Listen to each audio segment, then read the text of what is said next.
The story begins. And we see a boy, who is looking at the sky, and he is saying, that day, for the first time, I saw goddesses. With heroic bearing, fair and beautiful, slender legs, and pale complexion, so deadly. And all the goddesses are fighting with the demons. And we see that they are attacked by crop fire. And one of them even hits goddess, due to which half of his body gets burnt. And seeing this, the other goddess gets very nervous.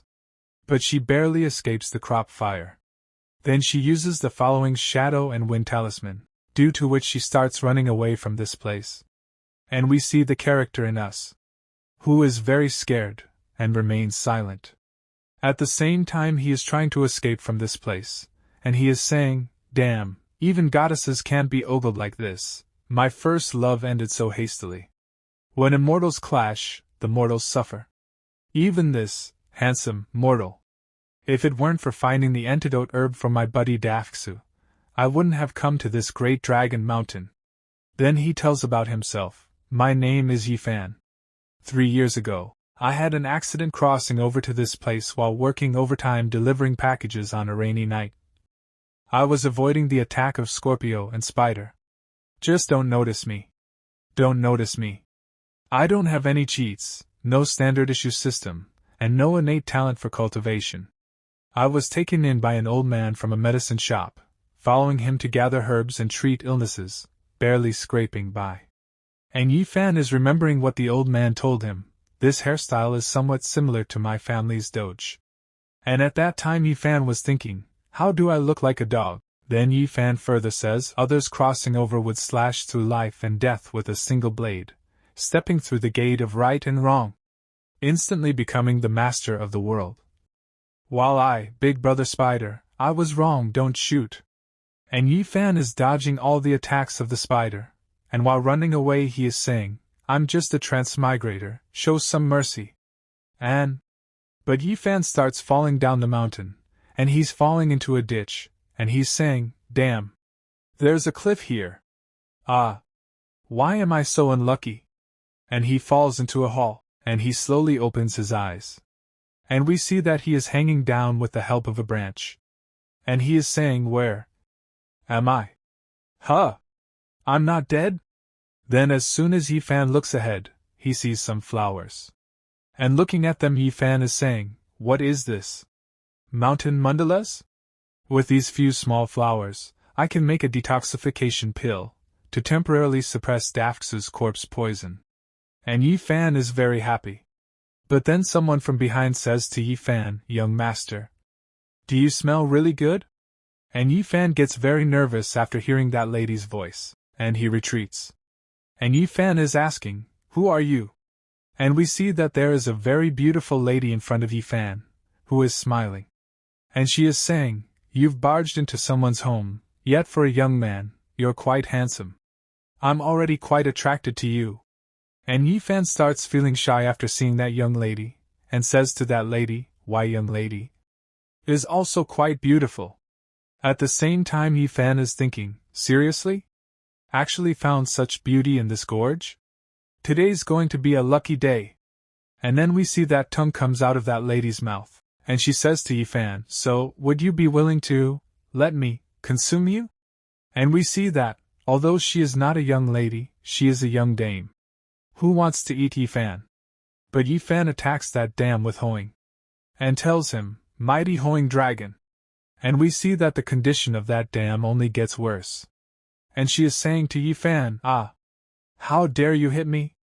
And Yifan also gets a little nervous, and he is saying, damn, I actually hurt her? This monster is so weak. Then the demon again gets ready to attack Yifan. And she's like, damn human. Although I am a low-level monster, I am not someone you mortal can contend with. I'll suck you dry. Now obediently enter my belly. And that demon attacks Yifan again, and Yifan is saying to her, like I'd do that. I'll face you instead. But then the dame lady feels something, and she thinks, what has she done? And we see that behind him there is a heavenly demon slaughter blast, which directly hits the lady demon, due to which it starts burning. And because of that blast, Yifan moves away, and he is saying, what in the world Is this disaster? Then we see another demon, who makes the same attack. And he is flying in the sky, and he is saying, Chuishuang. If you don't come out of hiding, I'll destroy this entire forest. Then we see Yifan, who starts burning his body due to that blast, and he is saying, even in my second life, I'm still destined for a miserable death once again. And Lady Dame's entire body now starts burning. And she is saying, this is the immortal corpse fire. How did I run into? And now tears start falling from Yifan's eyes, and he closes his eyes. And he says, so unlucky. Cough cough, I'm a disgrace as a transmigrator. But then Yifan hears the sound of the system, and the system is saying, detecting a host facing life-threatening danger. Activating millennial cultivation system. And we see that Yifan's system now starts getting activated. And Yifan is very surprised after seeing the system, and he is saying, this is 3 years. 3 years. I've really waited for it, my system. And now Yifan has a hope. And we see that the system comes before Yifan. And she says to Yifan, dear host, I am your system administrator. You may call me 99.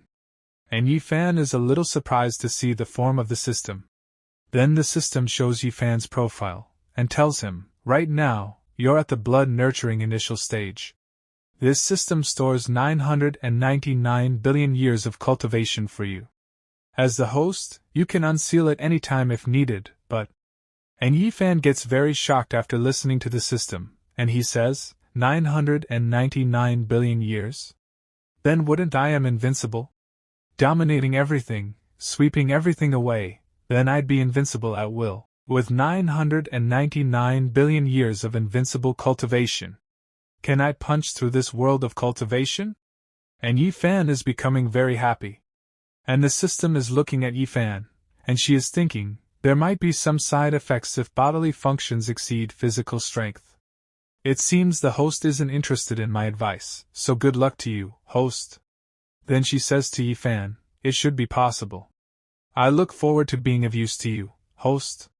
And the system disappears from that place. And Yifan is telling the system, where are you going? But then Yifan hears some sound, and he starts looking upwards. And we see that the same immortal is about to fall on Yifan. And it falls on Director Yifan's stomach, due to which Yifan also falls to the ground. And Yifan gets hurt. Then he starts getting up, and he is saying, ouch, oh, that hurts. What's going on? And as soon as he looks in front of him, there is an immortal lady in front of him, and Yifan is thinking, looking at the immortal lady, is this the immortal from earlier? Wow, the system is giving benefits so quickly. And Yifan says to the immortal lady, immortal sister, are you okay? You fell on me. And the immortal lady looks at Yifan and says, huh? Immortal, listen to me, cough cough, if you don't want to die, promise me one thing. And Yifan is thinking, are immortals always this straightforward? I'm still inexperienced. Then the immortal lady takes out a talisman, and she says to Yifan, this is the last teleportation charm, I'll send you away in a moment, go to Tianwu City, tell the city lord of Tianwu City. But then we see that the demons have attacked the talisman, and destroyed it. And seeing this, the immortal lady becomes very shocked. And then that demon reaches both of them. And he says to the demon immortal lady, you've had me chase you for 3 days, yet you're still playing these little tricks. Don't you find it ridiculous? And Yifan is saying, looking at that demo, that's the guy who used that technique that almost killed me, the corpse fire. Then he tells both of them, no one can escape my palm. And again that demon attacks both of them with fire, and Yifan is saying, no, not that technique again. And again he attacks with demon fire, due to which the immortal lady starts feeling a lot of pain. And his body starts burning. Then Yifan looks ahead and sees the same flower. And Yifan is speaking after seeing that flower. The mountain mandala? After enduring so much suffering. Once again, all my previous efforts were in vain. Then Yifan remembers the things from his old life, which he was told earlier, loser. A delivery boy loser. Enduring suffering, what's the point, is still a failure just like before, failure. And the immortal lady is speaking to that demon, Sherlong, my master won't let you get away with this. But the demon laughs and says to the immortal lady, you really think Chuuyue, that old guy, dare to offend our corpse sect? Don't delude yourself, no one can save you. And the demon moves his hand towards the immortal lady, but then we see that Yifan stands up. And he has hoeing in his hand. And he is saying, wasn't it you who burned down the forest just now? And the demon looks at Yifan and says, huh? A mortal? Are you looking for death, little ant? And Yifan is smiling and says laughingly, what? An ant? We'll see who's laughing in the end. System. Unseal. And now Yifan has unsealed his power. And a very dangerous aura starts coming out from inside him, seeing which the demon becomes very nervous. Also the immortal lady. And we see that Yifan is moving forward, and the immortal lady gets very scared after sensing such a dangerous aura of Yifan. And she is saying, he was clearly just an ordinary mortal earlier. And the demon is also feeling the dangerous power of Yifan, and he is saying, what's going on? Such terrifying pressure. What have you done? And Yifan is saying to that demon, didn't you say mortals are ants? Thinking cultivators are superior? Thinking cultivators can do whatever they want, disregarding lives? And the demon is nervously saying to Yifan, you, don't come any closer. I've cultivated 3 great vital springs in my body, half a step to golden core, body like a diamond, indestructible. With just that broken hoe in your hand, you couldn't possibly hurt. And then Yifan attacks that dam with his hoeing. And delivers a dangerous hit on the demon, due to which blood starts flowing from the demon's mouth. And he is saying to them, how is this possible? And Yifan says to that lady in a dangerous look, feel it well, the rage of mortals. And the immortal lady is very shocked, and she is saying that mortal, he actually defeated the stone dragon. And we see that a very dangerous aura is still emanating from Yifan. And that demon is very scared. And he is saying, impossible. I am invincible and indestructible. How could you possibly harm me? And Yifan again moves forward to attack that demon, and he is saying to that demon, prepare to die. And the demon is killed by a single attack from Yifan. But Yifan's attack is very powerful, which cuts the entire mountain into 2 parts, and we see that there is a lot of bleeding from the dams. And he falls into the ground. And Yifan stands very calmly. And when this immortal lady sees all this, she is very shocked. And she's thinking, heavens, what kind of cultivation is needed to unleash such a devastating strike? And Yifan is thinking while looking at his hoeing, this cultivation of 999 billion years. It feels so incredible. And then the system comes out, and she says to Yifan, ding dong. The host has used cultivation which far surpasses the limits of the physical body, current lifespan reduced by 44. And as soon as Yifan hears this, he gets extremely shocked. And the system tells Yifan, the host only has 6 years of lifespan left. Please increase lifespan and physical strength as soon as possible. And Yifan is saying, hey, what's going on? How did I end up with only 6 years of lifespan left? And the system says to Yifan smilingly, Master Host, Master, I have already told you before, but using cultivation power beyond what the physical body can bear will result in lifespan reduction. And Yifan is asking the system, Jiojio, if I die, will the system be destroyed as well? How could that possibly benefits you? So the system tells Yifan, restraining the host's fate is also one of my responsibilities. If the host unfortunately perishes, the system can still exist with the remaining lifespan abilities. Life passes like a fleeting white horse. Jiojio, I will accompany the host until the end of their life. And Yifan shouts to the system, Jiojio, are you playing tricks on me? Then the immortal lady says to Yifan, thank you so much for saving my life, Senior. And after listening to him, Yifan is thinking, Senior? Do I really look that old?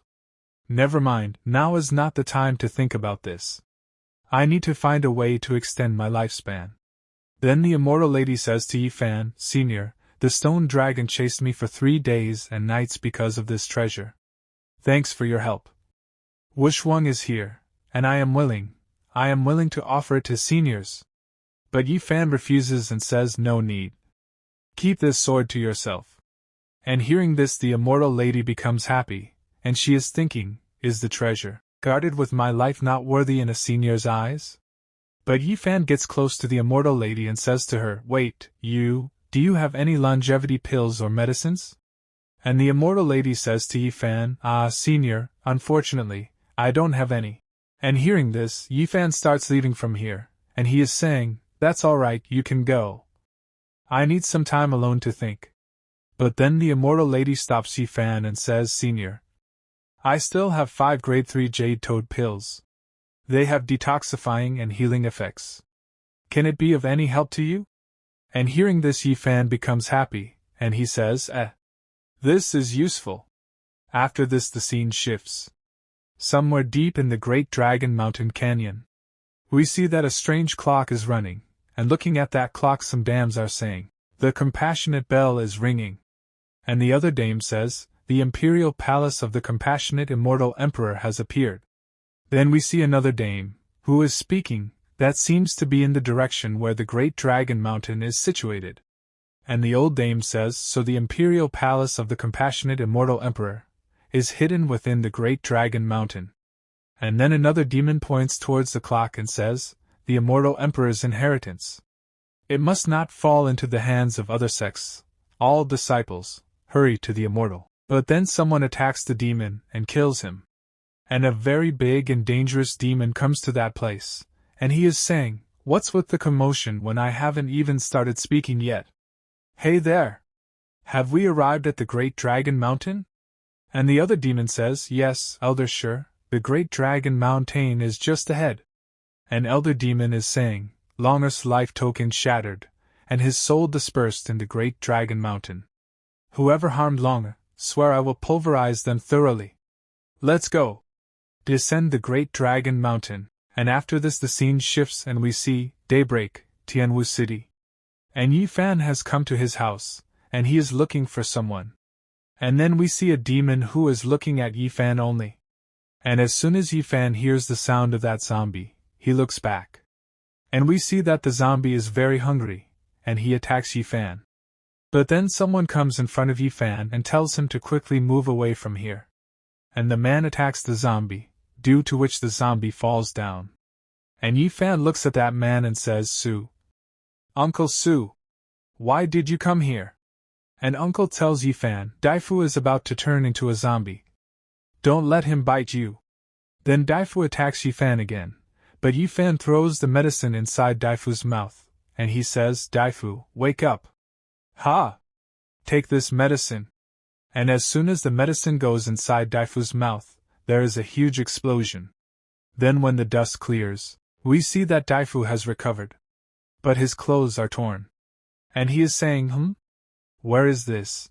I remember I was bitten by some old zombie. And Yifan says to Daifu, You were indeed bitten, but luckily, I found the jade toad pill in time, so you didn't turn into a complete zombie. And as soon as Daifu hears this, he starts crying.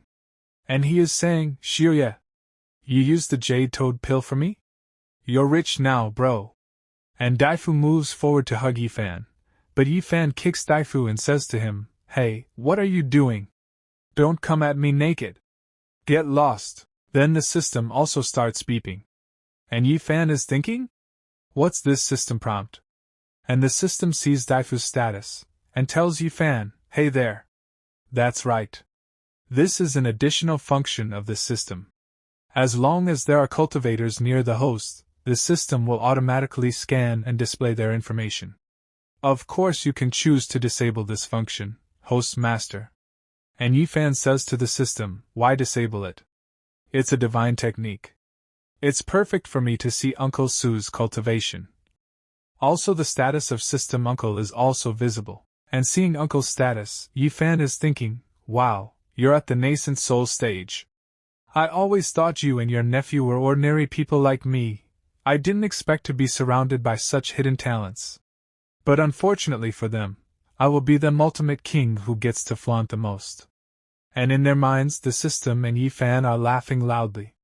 After this, the scene shifts. And we see that some people are carrying someone in a carriage.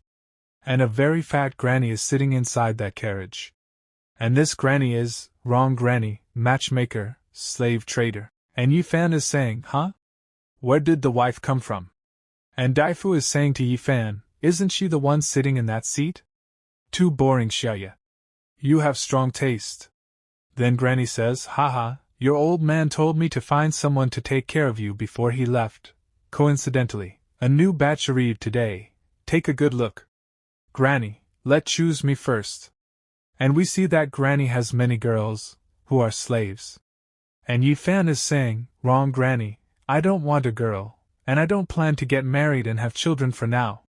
But Granny says to Yifan, don't pretend to be innocent in front of Granny. How come I heard your old man say that you have something good under your pillow? And Daifu teasingly says to Yifan, Xiuya, what's this good thing under your pillow? And Yifan says, nothing, there's nothing. But then Yifan notices something. And he starts moving forward, and he's thinking, what's that? It's not her either, that's right, it's her. And Yifan goes to a girl, and moves his hand, and says to that girl, I'm Yifan, what's yours? Name? My pharmacy needs an assistant. Do you want to come and become a medicine girl? And that girl grabs Yifan's clothes and says to him, Zhongling, heir. I'm called Zhonglinger. I can do anything. Please take me. And Yifan agrees to it. Then Daifu said, lazy said Xiaoya likes younger girls. It seems to be true. He just said he didn't want any, but now he's pouncing on her. Then Granny says to Daifu and Uncle, ha ha ha, should Granny find a partner for you two nephews? Perhaps someone as beautiful as this Granny? And as soon as they both listen to Granny's words, they both say, no. No need, we're not interested in women. And seeing Yifan Linger's status, he is thinking, Zhong Linger, the destined daughter, possesses the innate emperor's physique and has boundless potential. And the system says, Zhong Linger, the destined daughter, possesses the innate emperor's physique, not awakened yeti, boundless potential. And Yifan is smiling and thinking, I've struck gold. After this the scene shifts. And we see, Dalong Mountain, the split mountain range. And many demons gather at this place. And we see an elderly demon drinking someone's blood. And seeing this, a dame says those are the ashes of the stone dragon. And another demon says, the only son of the elder Shiryu, his remains are completely gone. Then the elder demon uses some kind of technique, and he says, secret technique, bloodline tracing. And his technique starts working, and seeing this, elder demon starts smiling, and he is saying, it's pointing towards Tianwu City. Ha ha ha, wait until I find you. I'll teach you what absolute terror is. Then we see Tianwu City, Medicine Hall. And Yifan is calling Linger. And Linger is bringing tea for Yifan. And he is wearing very nice clothes. And she says to Yifan, Senior Yi, would you like some tea? And Yifan says to Linger, if it weren't for having this system, who would have thought this pure girl would be the reincarnation of the Empress? This flying immortal scripture was passed down to me by my master. You can try practicing it. And Linger takes that book, and she is saying, can I really give it a try? And Yifan says to Linger, I have been practicing this book for 3 years and have gained some insights. If you have any questions. And Linger is saying while reading that book, Senior Yi, I'm afraid I won't be able to learn it. But as seen from Yifan, when Linger is reading that book, she makes breakthroughs very quickly. And seeing this, Yifan gets very shocked, and he says, my goodness! In an instant you've advanced? Is this the difference between a genius and a mediocrity? And Yifan becomes very sad. And seeing Yifan sad, Linger is asking him, Senior Yi, are you alright? And Yifan is saying, give me a minute, I need to calm down. There, at the city gate of Tianwu City, we see that the demons have attacked. And seeing that attack, a soldier is saying, has it gotten dark? And the other soldier says, it was fine just a moment ago. Why did the weather suddenly change? Then a soldier points towards the sky and tells the soldiers to look upwards.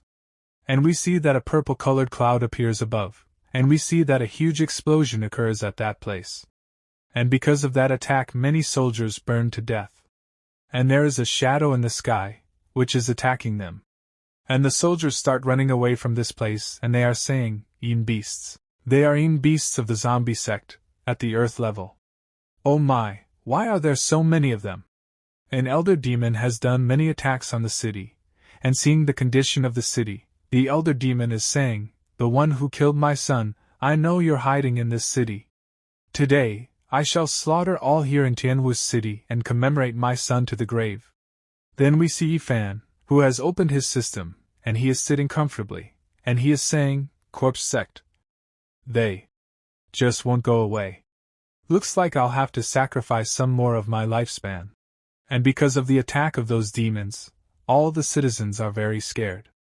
And all of them are running away from this place to save their lives. And hearing the voices of those people shouting, the elder demon is becoming very happy, and he is saying laughingly, "The entire Tianwu City will become a burial for my son." A burial! At this moment, in Yifan's medicine hall, Yifan is currently guiding Zhonglinger in her cultivation. And Yifan is thinking, that guy outside the city, he looks tough to deal with. Although I have the support of the system. Each time I use it, it's at the cost of consuming my life. I must control the magnitude of each release of my abilities. If I were to use that ultimate move again, I'm afraid I'll die instantly. Or maybe I should try infusing invincible cultivation into specific parts of my body. Head, hands, legs. This. It doesn't seem like anything. Damn. What is this? It seems like on them outskirts of Tianwu City. Did I just tear apart space with a light grip? Then, let me try infusing cultivation into my eyes. Oh my god. I can actually see scenes thousands of miles away with just one glance, and the more cultivation I infuse, the farther I can see. Even beyond the sky, it's all clear to me. Wait, it seems like this divine eye also has the power of penetration. And when Yifan looks at Linger, he gets a very nice sight. And Linger is saying, this cultivation posture is quite difficult. And seeing Linger, Yifan's nose starts bleeding, and he is saying, "Ah, this is simply a divine artifact of benefits." And Linger is saying to Yifan, "Brother Lu, why? Are you suddenly bleeding?" Then Yifan gets close to Linger, and tells her, "I'm fine, Linger. Don't move for now." And Linger is saying, "Brother Lu, what's wrong? Did I encounter any problems in my cultivation? It seems like some power is surging into my body. It feels warm." And Yifan is thinking, it seems to be working, slowly channeling a tiny fraction of my vast cultivation into Linger's body through her meridians. It can rapidly increase Linger's strength. And Linger starts screaming slowly, and Yifan is telling Linger, "Linger, hold. It's in, don't make any noise. If the neighbors hear it, it'll be troublesome." Tianwu City, at the city gates. Here demons are killing citizens, and are consuming their powers. And we see a soldier who is saying, "Defender of Tianwu City, turn these monsters to ashes." And this soldier happens to be Ping Fei, leader of the guards of Tianwu City. Then that soldier attacks those soldiers, secret skill, Phoenix Fire Wind Burning Plains. But that soldier's attack doesn't do anything to that big demon. He survives her attack. Then the soldier is saying, "It's the leader. Great, he shattered that ghost baby. I am Peng Fei, the leader of this city's defense army. Whoever from the corpse sect has come to my Tianwu City. Won't you stop?" An elder demon is saying, "A junior in the early nascent soul stage dares to tell me, sure you, to stop. What a joke." And the soldier says, "So it's Elder Sure. I wonder where my country has offended your sect. Lord Chu is not in Tianwu City. If there's anything, you'll have to wait for him to return." But the elder demon says to that soldier, "You won't have a chance to see Chu Wu Yu, that bitch, again." And he comes very fast behind that soldier, and kills that soldier on the spot. And that soldier is saying to the elder demons, "Shameless. City Lord won't let you off." But it doesn't matter to the elder demons. And kills him very easily. An elder demon is saying, "Next, I will raise the entire Tianwu City to the ground." Then we see Yifan, who is saying, "Corpse sect sure you, it seems you've come to seek revenge from me, Linger. This is a crucial moment for you to cleanse your essence and marrow, focus your attention. And Linger says, okay, brother. Then Yifan further says, of course, we can't let him continue to cause trouble. Let's see how many layers of my power you can withstand. We then see an elder demon, looking forward, looking very surprised, and saying, What's that? The aura of the powerful one who killed my son. And from the sky a huge hand moves towards the elder demon, and looking at him the demon is saying, what kind of technique is this? It can actually tear through space. Could it be a powerful cultivator? Please restrain yourself. I am an elder of the corpse sect. Even if you are a powerful cultivator, offending the corpse sect will inevitably lead to injuries. How about we settle this peacefully? And Yifan is laughing and saying, ha ha ha, settle it peacefully? Are you joking? Ha! The corpse sect is worth nothing in front of me. And Yifan sees the middle finger of the elder demon, then holds it with both his fingers, due to which blood starts coming out. But still he wants to fight with Yifan. And he is saying, I will keep fighting you till I die. And I don't feel the slightest pain. And hearing this, Yifan says to that elderly lady, all you have? You really disappoint me, you shall turn to ashes. Yifan then crushes the elder demon like an ant, and kills him. Then the system tells Yifan, during the divine transformation stage, you're nothing in my hands. Hey! The host has used a power that surpasses their own abilities. Lifespan value reduced by 5. My lord, you have 1 year of lifespan left. And Yifan gets very shocked after listening to the things of the system. Then he is saying to the system, deducting 5 years, why so many? Have already restrained my power. And while making the system bill she says to Yifan, the system gives you scanning skills, divine sight skills, and the skill to refine the bone marrow of that little girl. There's also tearing through space with bare hands, crushing cultivators, so, all of these will consume your life force. And Yifan points a finger at the system and says, such a scam, you're a shady shop. Nothing but a shameless fraud. And after listening to Yifan, the system makes a crying face and says to Yifan, every time I take action, it's the host's own choice. As you're aggressive towards me, I won't pay attention to you anymore. And listening to the system, Yifan is saying, how can you twist this and make me the bad guy? Then Linger is saying to Yifan, brother Fan, what were you doing just now? And Yifan tells Linger, I was tricked by a vampire. And Yifan is thinking, no, I have to quickly obtain the longevity medicine. After this the scene shifts. And we see, Elixir Sales Center Wanbao Pavilion. We then see a man, using the talisman, becoming a seal. And a few hours later he makes the seal. And he is saying, all done. For 2 hours, no one can enter or leave. Now no one can enter. But then Yifan arrives at that place, and he crosses that seal and comes inside. And seeing that the man gets very shocked, and while leaving Yifan is saying, Ing Lane should be in this alley. Then that man stops Yifan and says, how could?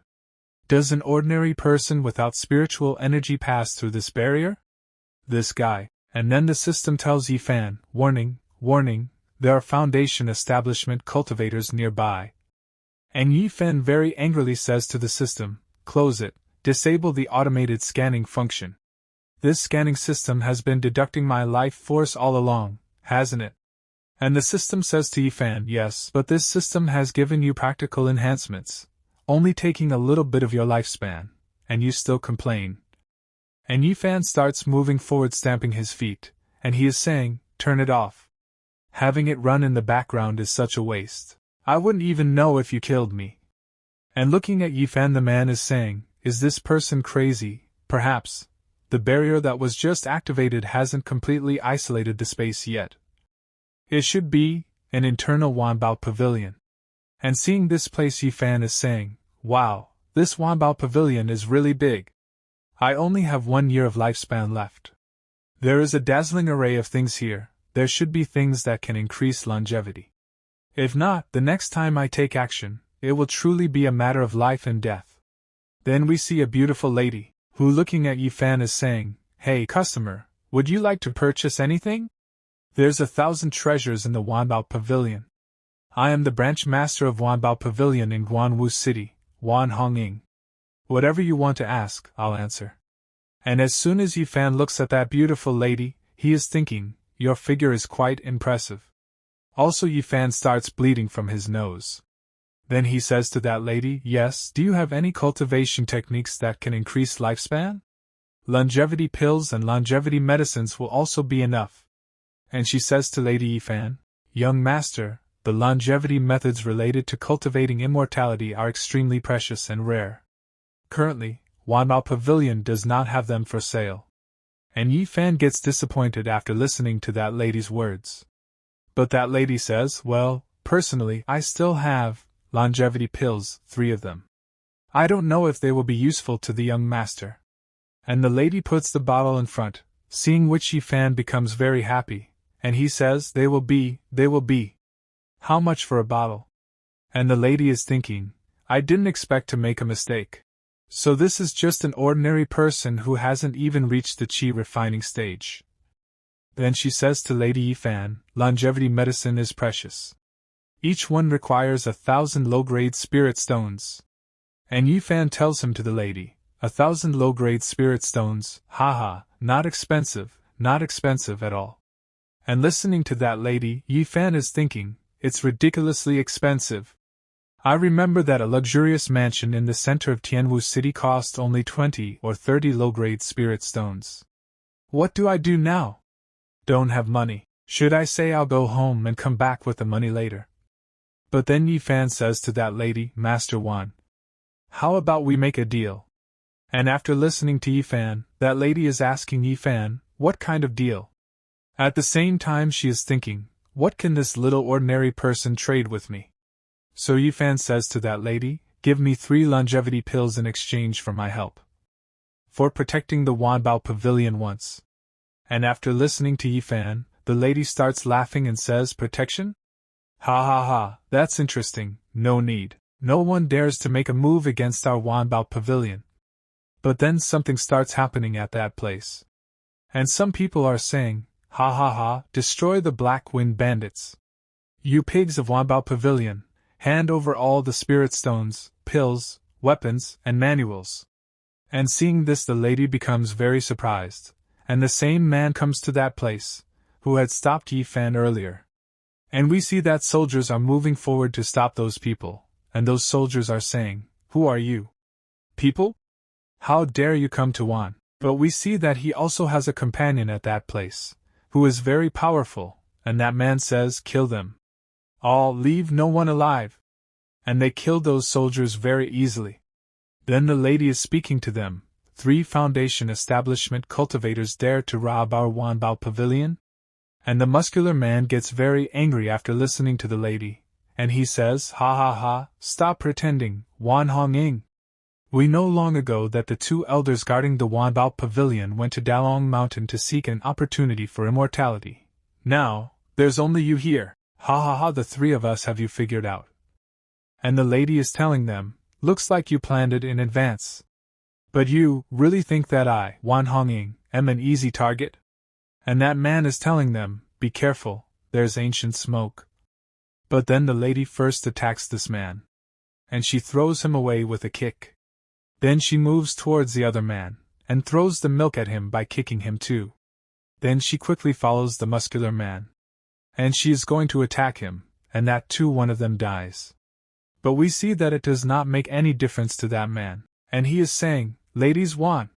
Ha ha ha, you underestimated me. And the man holds the lady very tightly, and seeing this the lady becomes very nervous. And the man had the lady lying in a very strange way, and the man was licking the lady's feet. And he is saying, so fragrant and tender, I didn't expect this. Then both of them stand up, and one of the men says to the muscular man, Xiong, don't forget the task. The boss wants us to kill everyone here and leave no trace.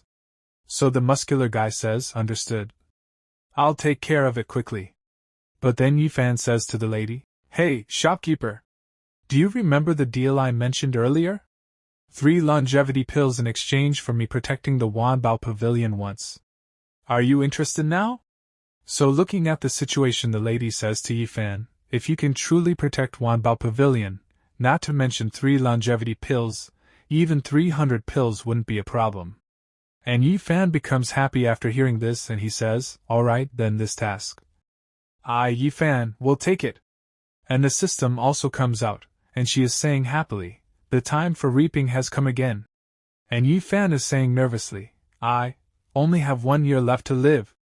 But the system tells Yifan, ha, don't worry, 1 year of life is more than enough to deal with them. And Yifan is thinking after listening to the system, this girl. She's encouraging me to use my cultivation skills again. If I abuse them too much, I might just pass away.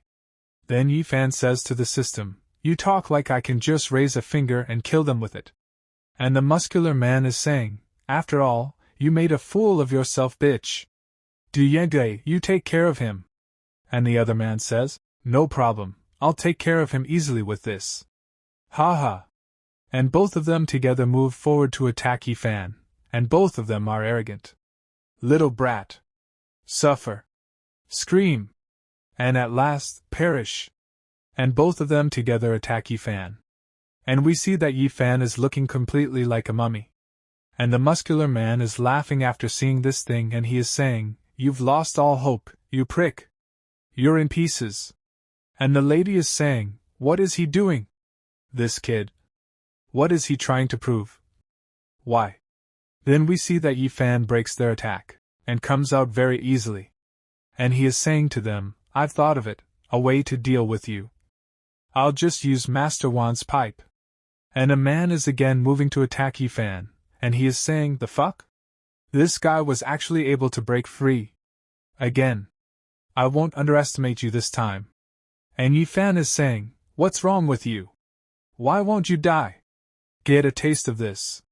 And Yifan attacks with the pipe, but we see that his attack directly hits the man, due to which he gets cut into 2 pieces in 1 stroke. And seeing this, Yifan gets surprised and says, oh no, it's too strong. At the same time, the lady also gets surprised, and she says, he just dealt with 2 people with a single blow. That's how strong he is. And seeing Yifan's power, the muscular man also gets scared, and he picks up the lady and says to Yifan, you. Damn it. Come any closer and I'll smash her head. And Yifan is saying to that man, do you think you can threaten me? And Yifan attacks him, due to which one of the man's hands gets cut off. And the lady gets released from the man's hands, and due to his hand being cut he starts screaming very loudly. He is in a lot of pain. And Yifan is saying to that man, you've insulted me with those words, now you'll feel what it's like to die in pain. And Yifan's pipe rotates and goes into the man's mouth, due to which he starts coughing. And we see that Yifan's pipe bursts through his chest and comes out, due to which he dies. And Yifan grabs his pipe, and he says, I'll retrieve this. It belongs to Master Wan. Let's call it a day. Then Yifan gets a notification from the system, and the system tells Yifan, the host has killed 3 foundation stage monks. 2 months' worth of life will be deducted. And Yifan becomes happy after seeing the notification, and he says, oh, not bad. I didn't have to spend too much of my life to kill them. And we look at the system, which becomes sad, and it is saying, with such a small amount of lifespan, I won't be able to fulfill my pies this month. And Yifan pulls the system's cheeks and tells him, I'll control the use of my cultivation. And the system tells Yifan, hey, don't even think of taking advantage of me. You shouldn't have pinched my face. You'll pay for this. Then the lady gives the pill to Yifan, and says to him, thank you for your help, please accept these 12 pills of longevity. And Yifan is thinking while looking at the pill, 12 pills can only increase my lifespan by 3 years, I still have to think of other ways. Then Yifan says to the lady, do you have any other methods for body refining? So the lady says to Yifan, ordinary cultivators practice Taoism and martial arts to enhance their physical body, but there is a long list of techniques, not only for the physical body, but for the spiritual body as well, but a majority of them have been lost, so you won't find them in the pavilion of 10,000 treasures. However, if you need it, the pavilion will do their best to find it for you. Senior's strength is unfathomable, so we must hold on to you. And Yi Fan is saying, I still don't have my technique. But then someone attacks the lady, due to which she falls away. And seeing this, Yi Fan gets a little surprised. And a man comes to that place, and he is saying, You've got a lot of guts, kid. How dare you kill my little brother from the Black Wind tribe, you little brat? I'll make you pay with your blood. Ha! And this man happens to be Black Wind tribe Xiongda. And looking at that man, the lady is saying, it's Xiongda. He injected his blood onto Xiong'er to make him stronger. Then that man attacks Yi Fan, and Yi Fan is saying to that man, What the hell, you can do that? Damn, for how many days of my life will I need to deal with these guys? And the system is saying to Yi Fan, 2 months, 3 months, a year, it doesn't matter. Because if you don't do anything, that guy will attack you. And then that man attacks Yi Fan with a dangerous technique, and Yi Fan is very nervous, and he is saying, What should I do? Should I use my lifespan again? What if it's not enough? And that man's punch falls on Yi Fan, due to which he falls away. But the man moves his hand towards Yi Fan, and Yi Fan is saying, You'll regret this punch, you forced me to do this. Now endure it. Longevity pill. Now you're doomed. And Yi Fan consumes a lot of pills, but it is not making any difference to that man. He is laughingly saying to Yi Fan, You little brat. I'll tear you apart. But now Yi Fan also gets ready, and his power increases, and he is saying, Witness the power of 10,000 years of cultivation. And Yi Fan makes a dangerous attack on that man, and we see a huge explosion occur at that place. Then seeing his power, Yi Fan is saying, It's getting too strong again. I can't control it. And Yi Fan just stands quietly. 10,000 treasures pavilion, inside. Then the lady says to Yi Fan, Lord Yi, I beg of you, help me cleanse my soul. And Yi Fan says to the lady, Huh? Why should I help you? And the lady tells Yi Fan, You wouldn't know this, but I was originally a direct descendant of the Wan family from the Wanbao Pavilion's main store, but then I was framed and poisoned. I've lost my cultivation, and I'd become an outcast. If you would help me, then I'll help you acquire the best longevity item within the 10,000 treasures pavilion. And Yi Fan becomes silent after listening to the lady. Then Yi Fan starts moving forward, and seeing this, the lady gets a little nervous, but she says further, Sir, don't you want to? And Yi Fan says to the lady, What? Do you want to cleanse your soul in the hall? And the lady becomes very happy after hearing this. Then she starts showing the way to Yi Fan, and saying to him, This way, sir. There's a room with a bit more privacy over here. This is it, sir. What do you think, sir? It's quite big, isn't it? Sir, what can I do for you? Do you need me to prepare some elixirs, treasures, or any formations? And Yi Fan smilingly says to the lady, I don't need you to do all that for a simple cleansing, just go over there and lie down. And as soon as the lady hears this, she becomes very shocked. And she starts feeling shy, due to which Yi Fan says to the lady, Are we going to do it or not? So the lady shyly says to Yi Fan, Yes. I'll certainly do it. On the other hand, Black Wind tribe. Then we see this man who has measles, and blood is coming out of his mouth. And seeing this, he is very surprised, and he is saying, Who is he? And how could he damage my soul?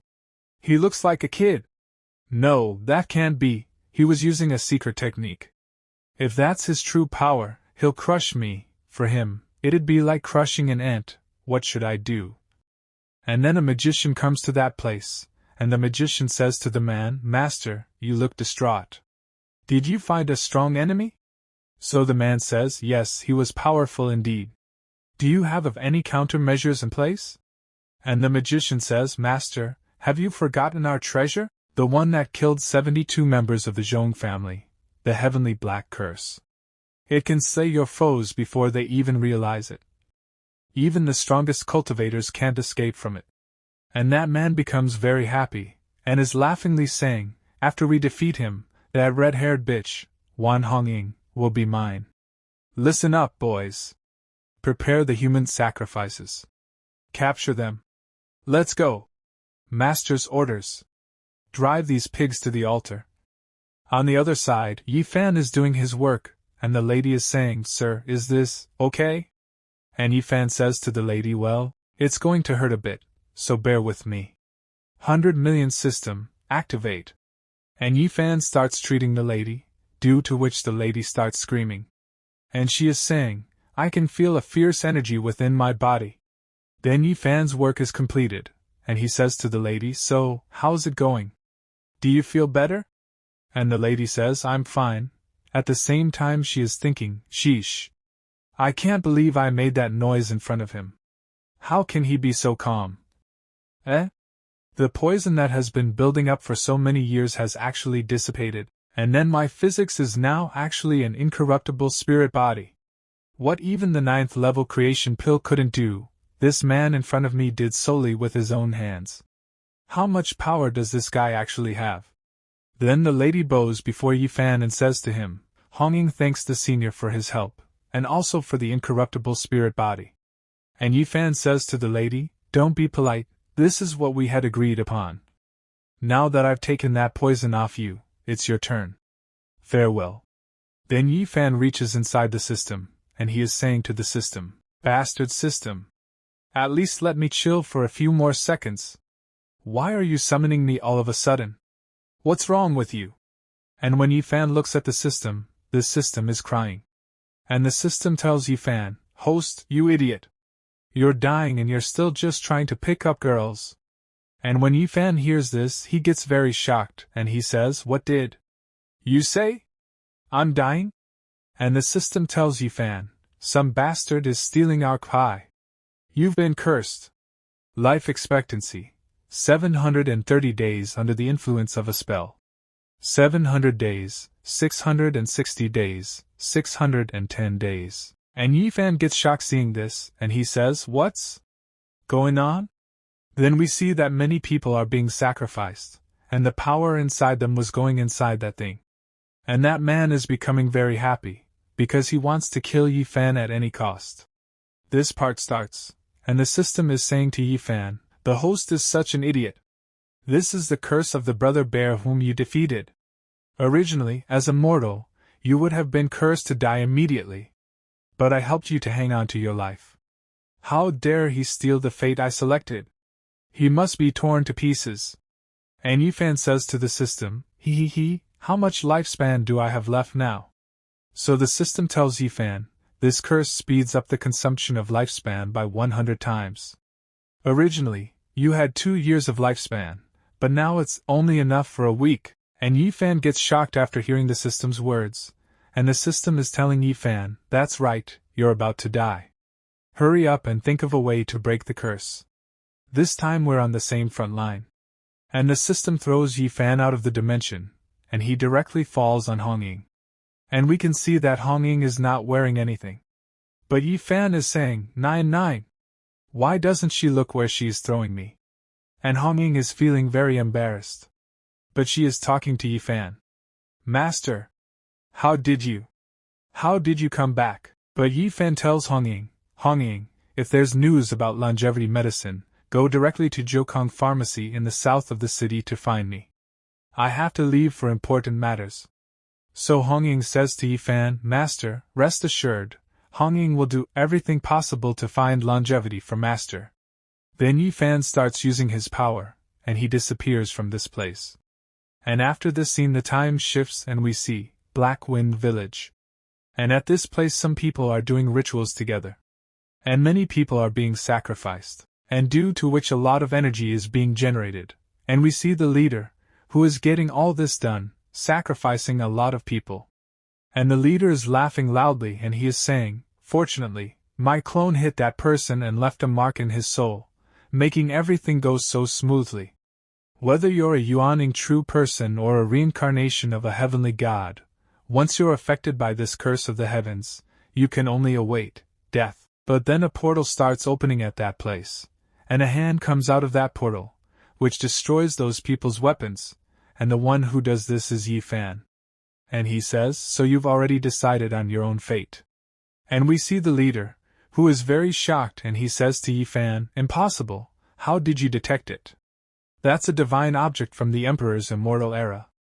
Then Yifan is releasing his aura and he is saying, "Nonsense, And we see the scene from a while ago, where the system is speaking to Yifan, consuming half of your lifespan in one breath. Are you really okay? Then Yifan tells the system, instead of worrying about lifespan, I'm more worried that he won't die miserably enough. So the system says to Yifan, then let me help you too, after all, we're partners, right? And the system starts giving its power to Yifan, due to which Yifan's power has now increased a lot. And the leader is unable to do anything in front of Yifan's power, and he is saying, how is it possible you've clearly been cursed already. Yifan has a lot of power, due to which Yifan kills the leader's companion very easily, and the leader is barely able to save himself from Yifan's power. But it is of no use, and Yifan is about to kill the leader very easily. And the only thing the leader is able to say is, how is this possible? And with this the leader's game ends, and he is killed very easily, in the end. Brother Bear turned into dust in space. And Yifan stands comfortably at that place. And we can see that every single thing of this place is broken, the whole place has become like a ruin.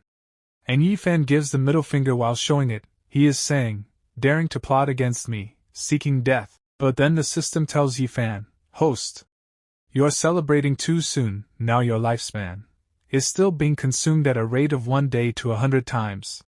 And on hearing about the system, Yifan starts getting nervous and he says, I've clearly destroyed the heaven-cursing staff, how can this be?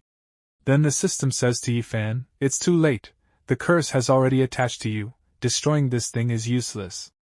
And Yifan removes his cloth and looks in his chest to see that his curse is still with him, so that Yifan gets very shocked, and he says, then I'm almost done for. After this the scene is set, outside the Tianwu City pharmacy. And some people are very scared, and everyone is shouting that a monster has come to this place, and we should run away from this place. And we see that it is a bear. On the other hand, we see Yifan, who is very disappointed, and while walking he is saying, if the calculations of the 99 are correct, I only have 3 days left to line up. What should I do? And as Yifan opens the door of his house, he sees a paw moving towards Linger. And seeing this Yifan gets very scared and he tells Linger that she should be careful. But when he looks carefully, he finds out that Linger is playing with that bear, and both of them are enjoying it a lot. Then both of them notice Yifan and Linger quickly goes and hugs Yifan. But Yifan is confused about what is this bear doing here. Then Linger tells Yifan that the name of this little bear is Cotton, and Yifan is a little surprised to hear this. Then Linger tells us, little Cotton was my childhood companion pet, originally a small one very close to me. But one day, the Black Wind village attacked Zhong's stronghold, my parents were killed, and I was captured. Little Cotton got separated from me in the big fire. One day I will seek revenge. And after listening to all the things of Linger, Yifan puts his hand on Linger's head and tells her, don't be sad, the Black Wind village no longer exists, those who harmed you have disappeared. And Linger is asking Yifan, what? The Black Wind village doesn't exist anymore? So Yifan said to Linger, yes, they were too evil, they offended me, so I wiped them all out. Rest assured, from now on, you are my family, and no one can bully you. And Linger becomes happy after listening to Yifan. And we can see that the bear is crying a lot due to Linger's words. Then Linger says to Yifan, Yifan Gidge, are you hungry? I'll make something for you to eat. And Linger goes to bring something to eat for Yifan. Then the system is saying to Yifan, hey, still talking big, you only have 3 days left. And Yifan gets disappointed again after listening to the system, and he is saying, oh yeah, what to do? Where can I find a life-extending medicine in such a short time? But then the bear starts saying something, which we don't understand. But then Bear takes out a pill from his pocket, seeing which Yifan becomes very happy, and he is saying, this is recorded in the old man's medical skills, the Emperor's longevity fruit. Even if the quality of this fruit is compromised, it can still extend life by 5 years. Little Cotton, come with me to gather herbs. Just in case, take these few things. I won't be coming home for dinner today. And Yifan takes the bear with him and goes. And after this the scene shifts, and we see the scene of another place, and Wushuang has come to this place, and she is going ahead, and everyone is calling Wushuang's senior sister. Then Wushuang opens the big door, and goes inside, and a lady is sitting in front of her, and that lady is saying to Wushuang, did you gain anything from this experience? So Wushuang says to that lady, sister, that day I went to Dalong Mountain to complete my training mission, but accidentally entered the Imperial Palace and obtained the compassionate sword. It's this thing. And Wushuang takes out a sword and shows it to the lady, seeing which the lady gets very shocked, and she says to Wushuang, come with me. Then the lady takes Wushuang to another place, and she is saying to Wushuang, this matter is not trivial, tell me in detail. So Wushuang starts telling, after obtaining the sword, I was chased by the stone dragon of the corpse Taoist. Just as I was about to perish here, a mysterious expert shot and saved me. After saving me, he didn't want the compassionate sword, but instead wanted a method to extend life. This is the imperial weapon. Many people want to seize it, but he didn't want it. Sister, I'm not lying to you. The strength of this mysterious expert is unfathomable. The crevice in Dalong Mountain was opened by him. He also said that when he finds the longevity item, he will go to Tianwu City to find it. And after listening to Wushuang, the lady says, in the Tianwu City I manage, there is still such a powerful person. Wushuang, I have already understood the course of events, but this matter is extraordinary. You first take good care of the compassionate sword and practice diligently. I need to report to the sect master. Then the lady starts leaving this place. But then Wushuang falls at that place, and seeing this the lady gets very nervous, and she goes near Hongying and starts lifting her. And we can see that some kind of power is spreading in Hongying's whole body, and seeing this the lady starts speaking, yes, this is the hidden poison mark of the corpse Taoist. The hidden poison mark can only be removed by the one who applied the poison. What should we do? After this the scene shifts, and we see Hongying, and a servant has come to Hongying, and the servant is saying to Hongying, the apothecary you asked me to investigate doesn't seem to have anything special. And after listening to the servant, Hongying is saying, I never imagined that someone as prominent as a young master would hide in Tianwu City for 3 years. If he hadn't voluntarily revealed himself, I would have thought he was just an ordinary person. Then Hongying takes out a talisman from her, and looking at it she says, the two of you leaving your places without my permission, do you think I, as the master of this pavilion, am just a figurehead? Then we see another master who is talking to Hongying, and he is saying, Master Yi, what if we had to leave because of a millennium ginseng? And Hongying gets very shocked after listening to that master. Then that master is speaking further, a millennium spirit ginseng escaped from the seal gap in the imperial palace, evading the struggles of several princes, and is now hiding in the great dragon mountain. And Hongying is speaking, this is precisely the longevity item that Master Yi entrusted me to find. Even if it's for a young master. Then Hongying calls her pet, and her pet is a mouse, which is bathing in gold coins. Then her mouse comes in her hands. Now Hongying is going somewhere with her mouse. On the other side we see Fan and his bear, who have eaten a lot of fruits and are full, and are resting peacefully. And Yifan is looking at the system and saying, finally managed to extend my lifespan to over a year. Too bad there's only one left, I really can't eat anymore, otherwise. But then Hongying's mouse starts running away with Yifan's fruit, due to which Yifan gets very angry, and he starts running after that mouse. But then he feels something, and we can see that the weather of this place starts changing, and Yifan is looking up and saying, come to think of it, didn't we have this kind of situation before? But Yifan is still very angry with that rat. But there is something in that rat's mouth, and that rat comes to Yifan and gives him a necklace, seeing which Yifan understands that this necklace is Hongying's. And we see on the other side, where Hongying is fighting with an elder, and Hongying is saying to that elder, Elder, do you still want to fight for treasure? I'm from the main family. So the elder is attacking Hongying and saying, just a pawn, even if I kill you here, who would care? An elder's attack is very powerful, due to which Hongying gets hurt very badly, and she falls away. An elder is getting very happy, and he is saying, you vile woman, strutting around as if you're the master of the Wanbao Pavilion. Once I get the ginseng, I'll consider giving you a decent death. Then the elder moves his hand towards Hongying.